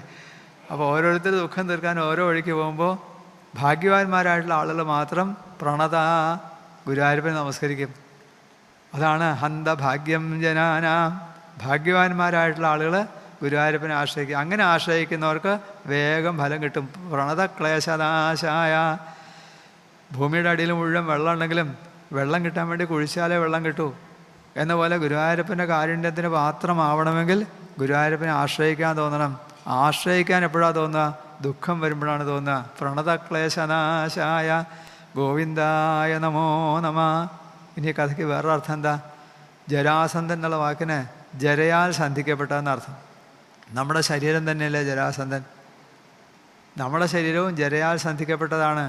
അപ്പോൾ അനേകം ശരീരങ്ങളാകുന്ന തടവറയിൽ കിടക്കുന്ന ജീവാത്മാക്കൾ ഭഗവാനോട് പ്രാർത്ഥിക്കുകയാണ്, കൃഷ്ണായ വാസുദേവായ ഹരേ പരമാത്മനെ പ്രണത ക്ലേശനാശായ ഗോവിന്ദായ നമോ നമ.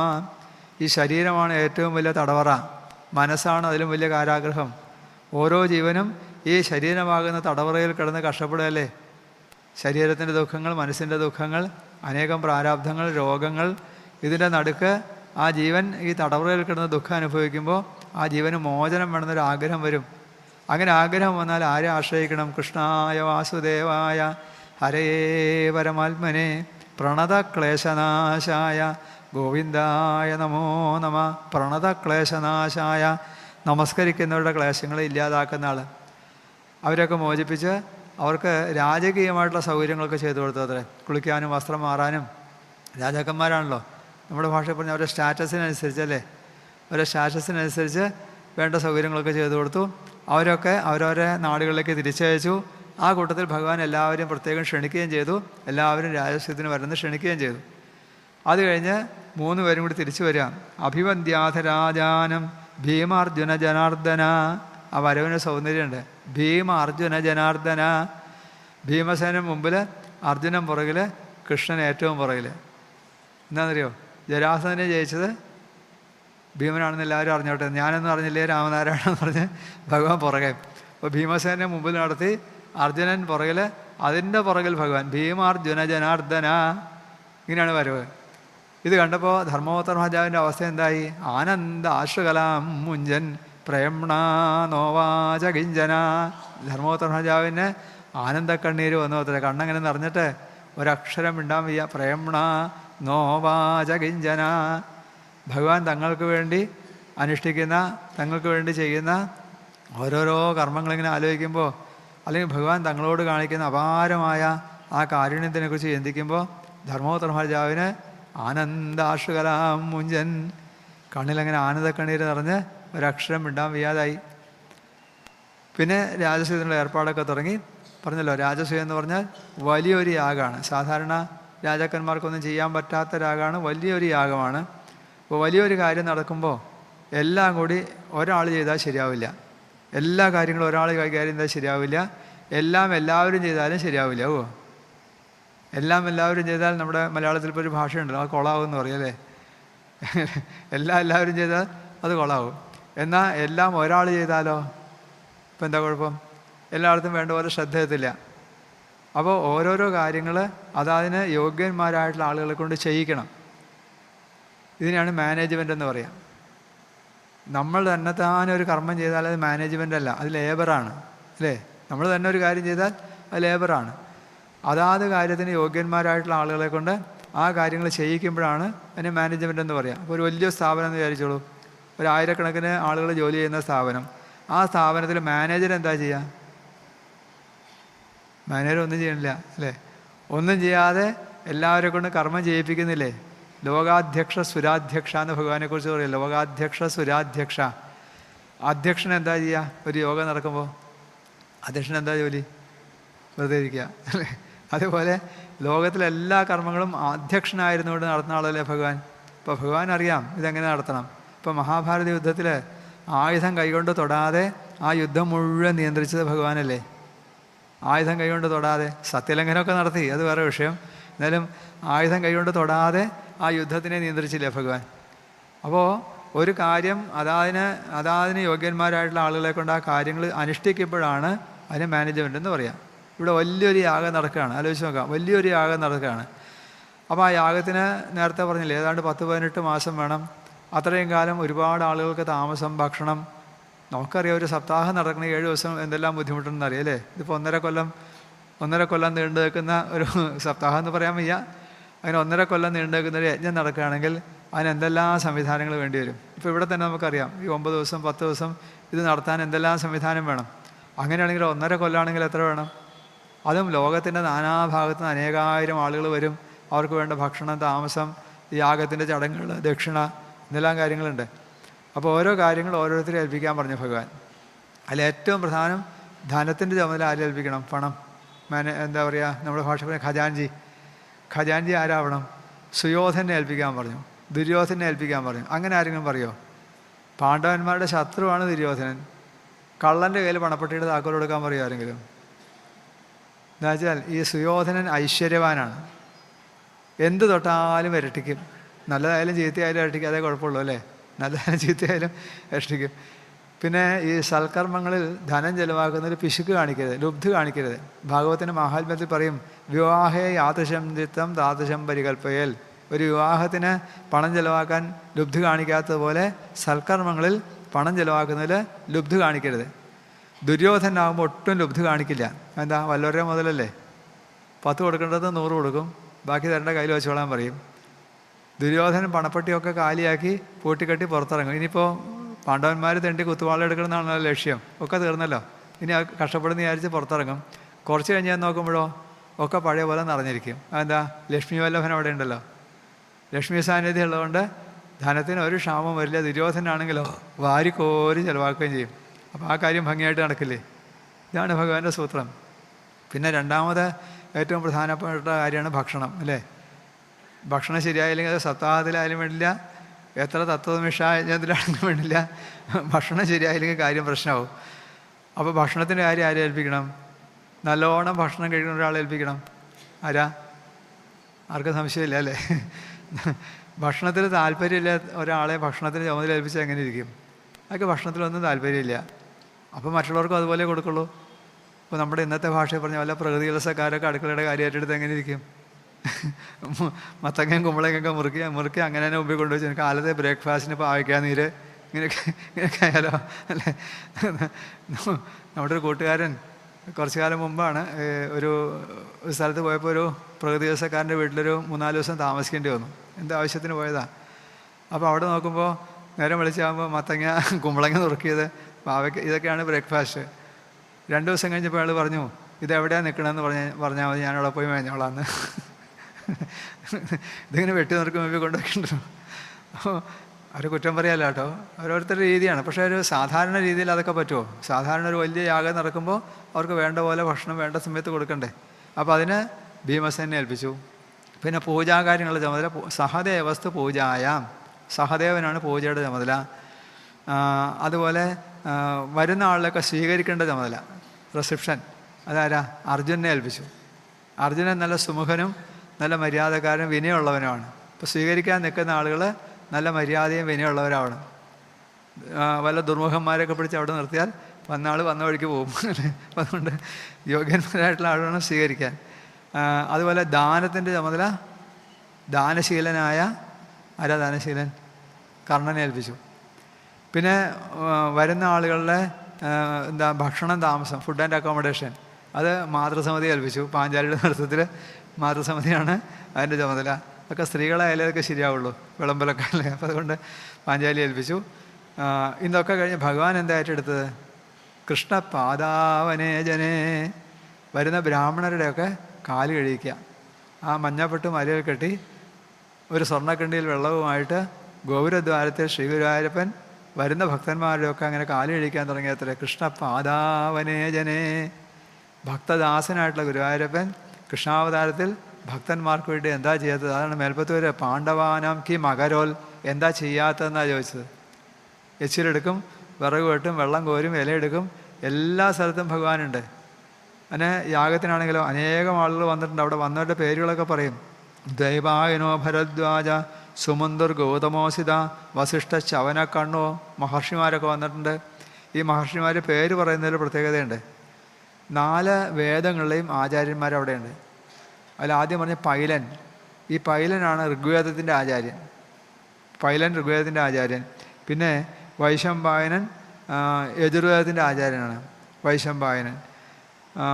പിന്നെ ജൈമിനി സാമവേദത്തിൻ്റെ ആചാര്യനാണ്.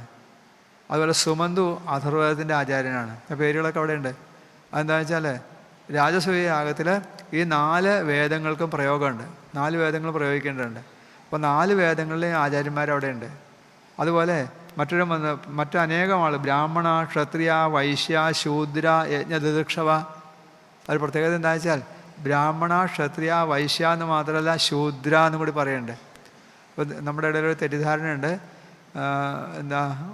മനുസ്മൃതിയിൽ പറഞ്ഞിട്ടുണ്ട് ശൂദ്രൻ വേദം കേട്ടാൽ ചെവിയിൽ ഈ ഒഴിക്കണമെന്ന് പറഞ്ഞതൊക്കെ ഒരു തെറ്റായിട്ടുള്ള ധാരണയുണ്ട്. ഇവിടെ നോക്കൂ, ഈ യാഗത്തിൽ ശൂദ്രന് വന്നിട്ടുണ്ട്. അപ്പോൾ അവിടെ വേദം കേട്ടൂടെ ശൂദ്രന്? അപ്പോൾ അതൊക്കെ പിന്നീടുണ്ടായിട്ട് ചില അനാചാരങ്ങളാണെന്നർത്ഥം. ആ കാലത്ത് അങ്ങനെയില്ല. അവിടെ പ്രത്യേകം എടുത്തു പറയുന്നുണ്ട് ബ്രാഹ്മണ, ക്ഷത്രിയ, വൈശ്യ, ശൂദ്ര. അപ്പോൾ ശൂദ്രന്മാരും വന്നിട്ടുണ്ട് അവിടെ യാഗത്തിന്. അങ്ങനെ ആ യാഗം ആരംഭിച്ചു. ഗംഭീരമായിട്ടുള്ള യാഗം. അനേകായിരം മഹർഷീശ്വരന്മാർ, വലിയ സംവിധാനങ്ങൾ. യാഗം അങ്ങനെ കേമായിട്ട് ആരംഭിച്ചു. അതിൽ സൗത്യം എന്ന് പറഞ്ഞ ചടങ്ങ് നടക്കുന്ന ദിവസം, സൗത്യം എന്നൊരു ചടങ്ങുണ്ട്. അന്നാണ് ഈ സോമലത ഇടിച്ചു പിഴിഞ്ഞ് അതിന് നീരെടുത്ത് സോമരസം ഹോമിക്കുന്ന ദിവസമൊക്കെയാണ് സൗത്യം. അപ്പം അന്നൊരു ചടങ്ങുണ്ട്, അഗ്രാസന പൂജ എന്നൊരു ചടങ്ങുണ്ട്. അഗ്രാസന പൂജ എന്ന് പറഞ്ഞാൽ അവിടെ കൂടിയിട്ടുള്ള ആളുകളിൽ ഏറ്റവും യോഗ്യനായിട്ടൊരാളെ അഗ്രാസനത്തിലെത്തി പൂജിക്കണം. അവിടെ കൂടിയിട്ടുള്ള ഏറ്റവും യോഗ്യനായിട്ടുള്ള ആളെ. പക്ഷെ ആരെയാണ് പൂജിക്കേണ്ടതെന്ന് ആരാ തീരുമാനിക്കുക? അവിടെയാണ് പ്രശ്നം. ഒരുപാട് യോഗ്യന്മാർ കൂടിയിരിക്കുമ്പോൾ ഒരാളെ മാത്രം പൂജിച്ചാൽ അത് മറ്റുള്ളവർക്ക് അപമാനമാവും, അല്ലേ? അനേകം സജ്ജനങ്ങൾ, അനേകം യോഗ്യന്മാർ വരുമ്പോൾ ഒരാളെ മാത്രം പ്രത്യേകമായിട്ട് ആദരിച്ചാൽ അത് മറ്റുള്ളവരെ അപമാനിക്കുന്നതിന് തുല്യമല്ലേ? ഇവിടെ ആണെങ്കിലോ സകല മഹർഷിമാരും, സകല യോഗ്യന്മാരായിട്ടുള്ള രാജാക്കന്മാർ, പണ്ഡിതന്മാർ, വേദപണ്ഡിതന്മാർ, യാഗം ചെയ്തിട്ടുള്ള ആളുകൾ, ബ്രാഹ്മണർ, രാജാക്കന്മാർ നിറഞ്ഞ സദസ്സാണ്. അതിലൊരാളെ മാത്രം പ്രത്യേകം വിളിച്ചിരുത്തി പൂജിച്ചു കഴിഞ്ഞാൽ മറ്റുള്ളവർക്കൊക്കെ അപമാനമാവും. എന്നാൽ എല്ലാവരെയും പൂജിക്കാൻ പറ്റുമോ? അതും പറ്റില്ല. ഇപ്പം എന്ത് വേണം? അത് ആരെയാണ് പൂജിക്കേണ്ടതെന്ന് സദസ്യർ തീരുമാനിക്കണം. അങ്ങനെയാണ് അതിൻ്റെ നിയമം. ഇനി സദസ്യരെന്ന് പറഞ്ഞാൽ എന്താ? നമ്മൾ സാധാരണ സദസ്യരെന്ന് കേൾക്കുമ്പോൾ വെറും ഓഡിയൻസ് എന്നൊരു തോന്നലാണ്. അങ്ങനെയല്ല. ഈ യാഗത്തിൻ്റെ ചടങ്ങൊക്കെ വളരെ സങ്കീർണമാണ്. നമുക്കത് പറഞ്ഞ് മനസ്സിലാക്കാൻ പറ്റില്ല. പറഞ്ഞാലും മനസ്സിലാവില്ല, കണ്ടാലും മനസ്സിലാവില്ല, ആരെങ്കിലും പറഞ്ഞു തന്നാലേ മനസ്സിലാവുള്ളൂ. കാരണം യാഗം വളരെയധികം സങ്കീർണമാണ്. യാഗത്തിൻ്റെ ചടങ്ങൊക്കെ അത് കർമ്മമാണല്ലോ മുഴുവൻ. കർമ്മങ്ങളായതുകൊണ്ട് വളരെ സങ്കീർണമാണ് എൻ്റെ ചടങ്ങൊക്കെ. അപ്പോൾ അതിലേറ്റവും പ്രധാനപ്പെട്ട ആളാണ് യജമാനൻ. യജമാനൻ എന്ന് പറഞ്ഞാൽ ആ യാഗത്തിൻ്റെ ഉടമസ്ഥൻ. ഇവിടെ ആരാ യജമാനൻ? ആരാ? ധർമ്മപുത്രനാണ് യജമാനൻ. യാഗം നടത്തുന്ന ആൾ ധർമ്മപുത്രനാണ്. അപ്പോൾ ധർമ്മപുത്രനാണ് യജമാനൻ. പിന്നെ യാഗത്തിൻ്റെ പുരോഹിതന്മാരെ ഋത്തുക്കളെന്ന് പറയും. ഋത്തുക്കൾ എന്നാണ് പറയുക. യാഗത്തിൻ്റെ പുരോഹിതന്മാരെന്നല്ല ഋത്തുക്കൾ എന്നാണ് പറയുക. പിന്നെ സദസ്യരെന്നൊരു വിഭാഗമുണ്ട്. സദസ്യരെന്ന് പറഞ്ഞാൽ വെറും കാഴ്ചക്കാരല്ല, വളരെ പണ്ഡിതന്മാരായിട്ടുള്ള ആളുകൾ, ഇതിനു മുമ്പ് യാഗം നടത്തിയിട്ടുള്ള ആളുകൾ, വേദപണ്ഡിതന്മാർ. അവരെ പ്രത്യേകം ക്ഷണിച്ചു വരുത്തി അവർക്ക് പ്രത്യേക ഒരു സ്ഥലമുണ്ട്. യാഗശാലയിൽ സദസ്സ് എന്നൊരു സ്ഥലമുണ്ട്. സദസ്സ് എന്നാണ് ആ സ്ഥലത്തിന് പറയുക, ഒരു പോർഷൻ. അവിടെ അവരെ പ്രത്യേകമായിട്ട് സ്ഥാനം കൊടുത്തിരുത്തണം. അല്ലാണ്ട് എവിടെയെങ്കിലും കയറി ഇരിക്കാൻ പറ്റില്ല. ഇന്ന വേദം പഠിച്ച ആൾ ഇന്ന സ്ഥാനത്ത്, അങ്ങനെയൊക്കെ ചില കണക്കുകളുണ്ട്. ഇതിനാണ് സദസ്സ് എന്ന് പറയുക. ഇത്രയും മനസ്സിലാക്കിയാലേ അതിൻ്റെ അർത്ഥം മനസ്സിലാവുള്ളൂ. ഈ സദസ്യരാണ് പറയേണ്ടത് ആരെയാണ് പൂജിക്കേണ്ടതെന്ന് സദസ്യർ പറയണം. ആരെങ്കിലും പറഞ്ഞാൽ പോരാ. അപ്പോൾ സദസ്യരോട് ചോദിച്ചു ആരെയാണ് പൂജിക്കേണ്ടതെന്ന് ചോദിച്ചപ്പോൾ ആരും പെട്ടെന്നൊരു അഭിപ്രായം പറഞ്ഞില്ല. അപ്പോഴാണ് സഹദേവനൊരു നിർദ്ദേശം പറഞ്ഞു. കൃഷ്ണായ മഹതേ ദീയതാം പരമാർഹണം. കൃഷ്ണനെയാണ് പൂജിക്കേണ്ടതെന്ന് പറഞ്ഞു. എന്താ? ഏവം ജൽ സർവഭൂതാനാം ആത്മനശ്ചാർഹണം ഭവേൽ. ഏവം ജൽ സർവഭൂതാനാം. കൃഷ്ണനെ പൂജിച്ചാൽ എല്ലാവരെയും പൂജിച്ച ഫലമായി. എന്താ കാരണം? നമ്മളൊരു മരത്തിന് വെള്ളമൊഴിക്കുമ്പോൾ അതിൻ്റെ ഇലയിലും കൊമ്പിലും എല്ലാം വെള്ളമൊഴിക്കുക. പിന്നെ എവിടെയാ? വേരിലാണ് വെള്ളമൊഴിക്കുക. അപ്പോൾ പ്രപഞ്ചത്തിന് 4 പേരാണ് നാരായണൻ.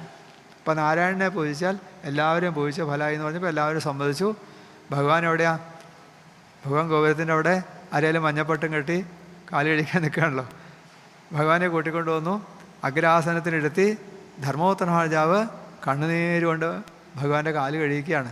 ഇങ്ങനെ ഭഗവാന്റെ കാല് കഴിക്കാൻ എത്ര പേർക്ക് ഭാഗ്യം കിട്ടി?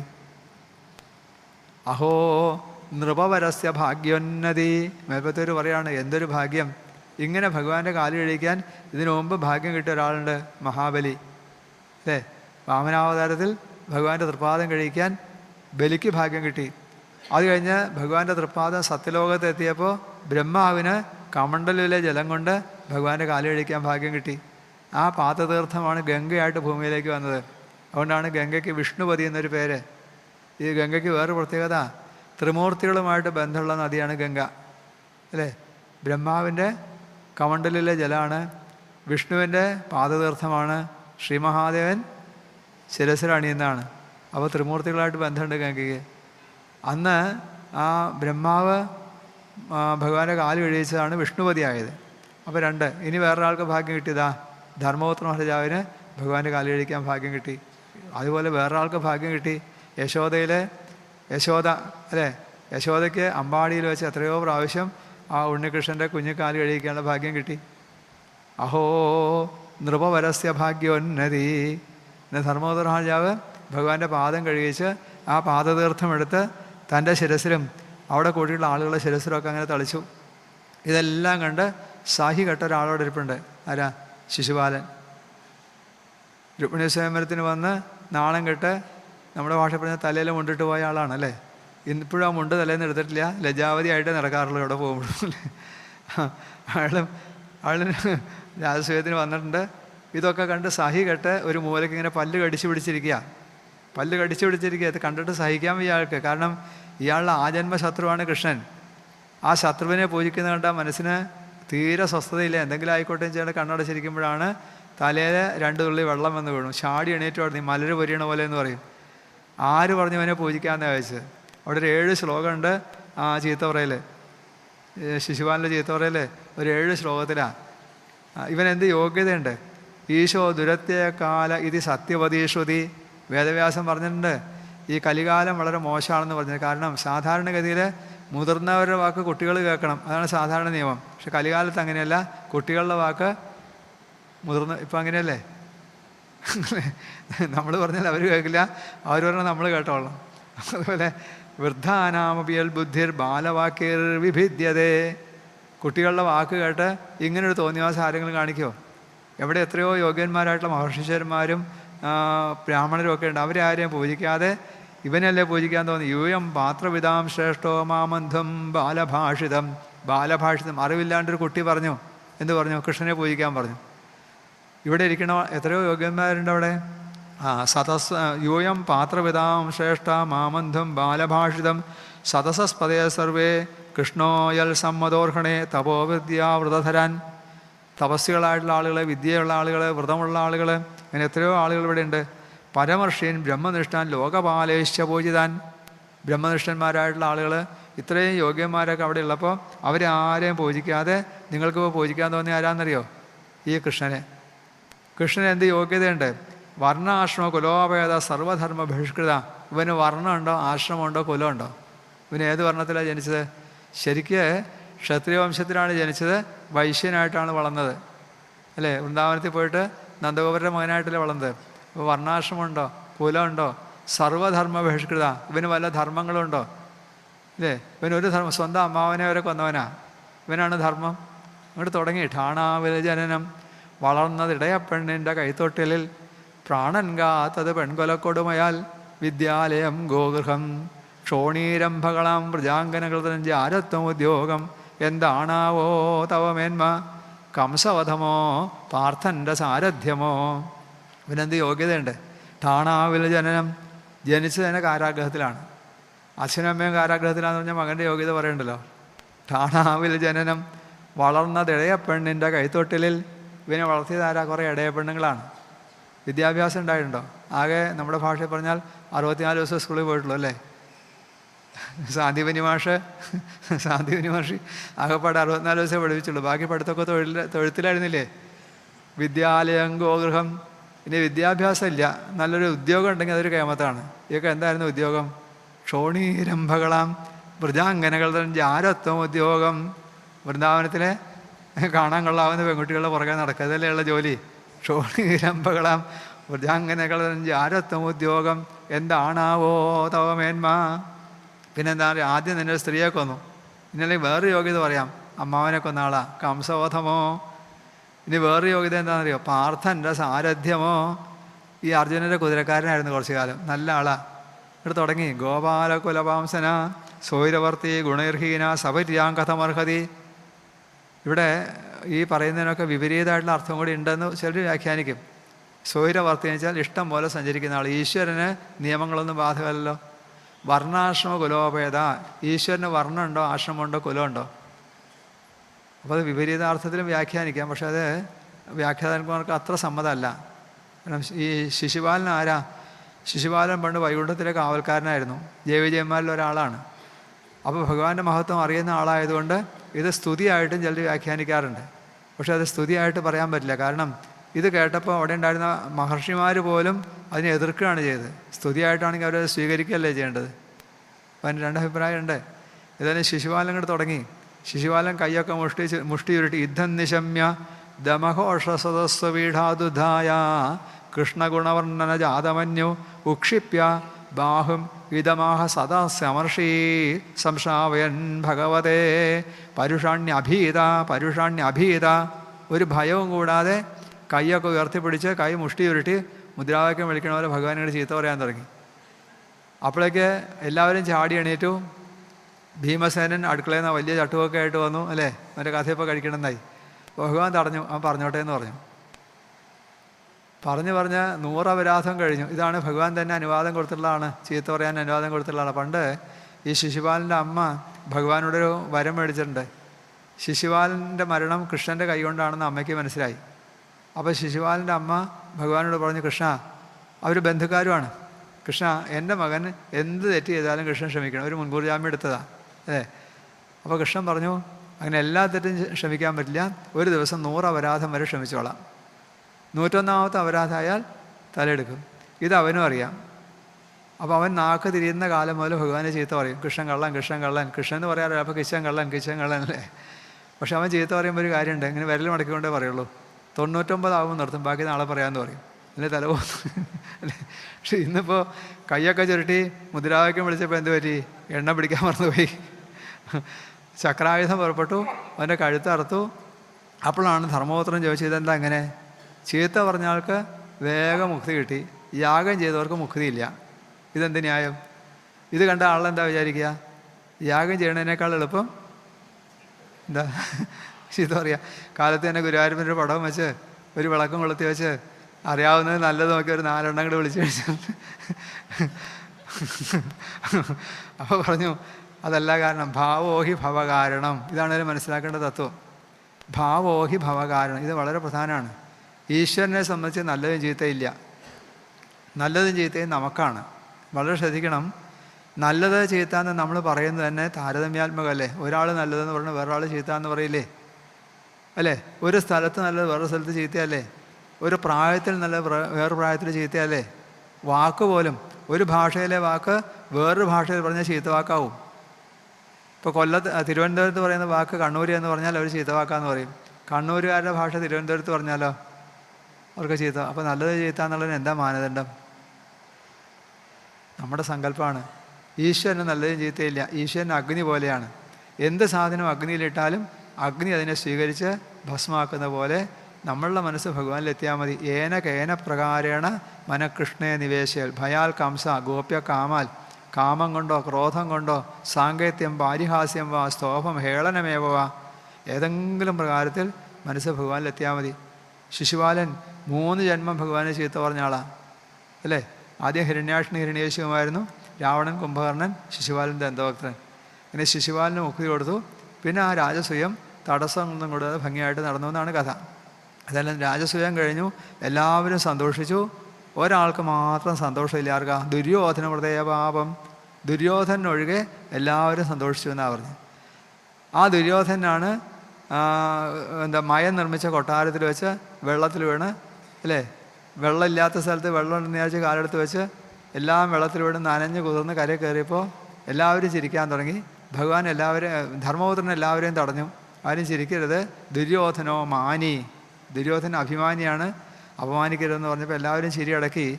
പാഞ്ചാലിക്ക് മാത്രം ചിരി അടക്കാൻ വയ്യ. പാഞ്ചാലി വസ്ത്രം കൊണ്ട് മുഖം ഇങ്ങനെ മറച്ചു പിടിച്ച് ചിരി അടക്കി പിടിച്ചു. അതിൻ്റെ ഇടയ്ക്ക് ഭഗവാൻ്റെ നേരെ ഒന്ന് നോക്കി, ഭഗവാൻ കൈ കാണിച്ചു ചിരിച്ചോളാൻ പറഞ്ഞു. പാഞ്ചാലി ഉറക്കം കണ്ട് ചിരിച്ചു. ഈ ചിരിയാണ് ഈ ദുര്യോധൻ്റെ മനസ്സിൽ വലിയൊരു വേദനയായത്. അതാണ് മേൽപ്പത്തൂരോട് ബീജം വപൻ എന്ന് പറഞ്ഞു, വിത്ത് കുഴിച്ചിട്ട് വന്നു. മഹാഭാരത യുദ്ധത്തിൻ്റെ വിത്താണ് ഭഗവാനോട് കുഴിച്ചിട്ടത്. ഈ മഹാഭാരത യുദ്ധം തുടങ്ങിയത് പാഞ്ചാലിയുടെ ഒരൊറ്റ ചിരിയെന്നാണ്. ഉടനെ സ്ത്രീകൾ ആവശ്യമില്ലാത്തതൊന്നും കയറി ചിരിക്കരുത്. അതൊക്കെ യുദ്ധത്തിൽ അവസാനിക്കും പലപ്പോഴും. അപ്പോൾ പാഞ്ചാലിയുടെ ആ ചിരി ദുര്യോധൻ്റെ മനസ്സിൽ വേദന ഉണ്ടാക്കി. ദുര്യോധനൻ പറഞ്ഞു, ദുര്യോധനൻ മനസ്സുകൊണ്ട് സത്യം ചെയ്തു, നീ എന്നെ അപമാനിച്ചതുപോലെ നിന്നെ ഞാൻ അപമാനിക്കും. അതാണ് വസ്ത്രാക്ഷേപം ചെയ്യാനും പിന്നെ യുദ്ധത്തിനൊക്കെ കാരണമായത്. ഇപ്പം എന്താ ഇത്രയും പറഞ്ഞു വെച്ചാൽ, ഇന്നൊന്ന് ചുരുക്കി പറയാം, സമയമായി. ഈ രാജസൂയ യാഗത്തിൻ്റെ ആരംഭത്തിൽ ജരാസന്ധനെ നിഗ്രഹിച്ചു. രാജസൂയത്തിൻ്റെ മധ്യത്തിൽ വെച്ച് ശിശുപാലനെ നിഗ്രഹിച്ചു. രാജസൂയം കഴിഞ്ഞപ്പോഴോ മഹാഭാരത യുദ്ധത്തിൻ്റെ വിത്ത് അവിടെ കുഴിച്ചിട്ടു. അതാണ് പിന്നെ വേദ അവിടെ കഴിഞ്ഞു, കൊയ്ത്തിന് കുരുക്ഷേത്രത്തിലാണ് അല്ലേ? വേദ ഇവിടെ കഴിഞ്ഞില്ലേ? അപ്പോൾ ധർമ്മ സംസ്ഥാപനത്തിന് വേണ്ടി, സമൂഹത്തിൽ ധർമ്മത്തിനെ സംസ്ഥാപനം ചെയ്യാൻ വേണ്ടി ഭഗവാൻ നടത്തിയൊരു നാടകമാണ് ഈ രാജസൂയം. അപ്പോൾ മുഴുവൻ അഭിനയമാണ്. ഭഗവാൻ തന്നെ ഇതറിയാം, ഈ അധർമ്മത്തിനെ നശിപ്പിച്ചാലേ ധർമ്മത്തിനെ സംസ്ഥാപനം ചെയ്യാൻ പറ്റൂ. അധർമ്മത്തിനെ നശിപ്പിക്കണമെങ്കിൽ ഒരു കാരണം വേണം. ഇപ്പോൾ രാമായണത്തിൽ മേൽപ്പത്തൂർ പറയും, രാവണൻ സീതയെ അപഹരിച്ചപ്പോൾ രാമന് സന്തോഷം തോന്നിയെന്ന്. തദ്വധോപായാൽ, സാധാരണഗതിയിൽ ഭാര്യ അപഹരിച്ചാൽ ഭർത്താവിന് സന്തോഷം തോന്നിയെന്ന് പറഞ്ഞ അർത്ഥം വേറെയല്ലേ? അങ്ങനെയല്ല. തദ്വധോപായാൽ, രാവണനെ കൊല്ലാൻ ഒരു കാരണം കിട്ടിയല്ലോ എന്നുള്ള സന്തോഷം തോന്നിയത്. അപ്പോൾ ധർമ്മ സംസ്ഥാപനത്തിന് വേണ്ടി അധർമ്മത്തിനെ നശിപ്പിക്കണം. അധർമ്മത്തിനെ നശിപ്പിക്കാനൊരു കാരണം ഉണ്ടാക്കണ്ടേ? അതിനുവേണ്ടി ഭഗവാൻ തന്നെ ആസൂത്രണം ചെയ്ത നാടകമാണ് ഈ രാജസൂയം. ആ രാജസൂയം കഴിഞ്ഞപ്പോൾ മഹാഭാരത യുദ്ധത്തിൻ്റെ വിത്തും അവിടെ കുഴിച്ചിട്ടില്ലേ? ഇപ്പോൾ ഞാൻ പറഞ്ഞില്ലേ, ആദ്യം തുടക്കത്തിൽ പറഞ്ഞില്ലേ, ധർമ്മ സംസ്ഥാപനത്തിന് രണ്ട് വശങ്ങളുണ്ട്. ഒന്ന് വ്യക്തിപരമായിട്ടുള്ള ധർമ്മ സംസ്ഥാപനം അല്ലെങ്കിൽ ധർമാനുഷ്ഠാനം, രണ്ടാമത് സമൂഹത്തിൽ ധർമ്മം നിലനിൽക്കണം. സമൂഹത്തിൽ ധർമ്മം നിലനിന്നാലേ നമുക്ക് ധർമ്മം അനുഷ്ഠിക്കാൻ പറ്റുള്ളൂ. ഇപ്പോൾ ഉദാഹരണത്തിന് അമ്പലം നിലനിൽക്കുക എന്നുള്ളത് സമൂഹധർമ്മമാണ്. അമ്പലത്തിൽ പോവുക എന്നുള്ളത് നമ്മുടെ വ്യക്തിധർമ്മമാണ്. വ്യക്തികൾ അമ്പലത്തിൽ പോയില്ലെങ്കിൽ പിന്നെ അമ്പലം ഉണ്ടാവുമോ? അമ്പലം ഇല്ലെങ്കിൽ നമ്മളെങ്ങനെ അമ്പലത്തിൽ പോകും? ഇപ്പോൾ ഇത് രണ്ടും കൂടി ചേരുമ്പോഴല്ലേ ധർമ്മം പൂർണ്ണമാവുള്ളൂ. എന്നപോലെ സമൂഹത്തിൽ ധർമ്മം ഉണ്ടാവണമെങ്കിൽ അധർമ്മം നശിച്ച് തന്നെ തീരണം. അധർമ്മം നശിക്കാനൊരു കാരണം ഉണ്ടാക്കി തീർന്നു. അപ്പോൾ രാജസൂയം കൊണ്ട് ഈ ഒരു ധർമ്മമാണ് ഭഗവാൻ സാധിച്ചത്. ഇനി വേറൊരു അർത്ഥം എന്താ വെച്ചാൽ, ജരാസന്ധം എന്ന് പറഞ്ഞാൽ ശരീരാഭിമാനം, ശിശുപാലൻ എന്ന് പറഞ്ഞാൽ മനസ്സിൻ്റെ ഏഷണകൾ. ഇതാണ് അധർമ്മത്തിൻ്റെ അടിസ്ഥാനം. ശരീരാഭിമാനവും, അല്ലെങ്കിൽ വേറൊരു ഭാഗത്തിൽ പറഞ്ഞാലോ കനകം മൂലം കാമിനി മൂലം എന്ന് പറയാറില്ലേ? അതിൽ കാമിനി എന്ന് പറയുന്നത് ശരീരാഭിമാനമാണ്. കനകം എന്ന് പറഞ്ഞാൽ വിഷയാസക്തിയാണ്. വിഷയാസക്തിയുടെ പ്രതീകമാണ് ശിശുപാലൻ. ശിശുപാലൻ എന്നുള്ള വാക്കിൻ്റെ അർത്ഥം തന്നെ എന്താ? ശിശുക്കളെ പാലിക്കുന്ന ആൾ. വിഷയാസക്തിയാണ്. ജരാസം എന്ന് പറഞ്ഞാൽ ശരീരാഭിമാനമാണ്.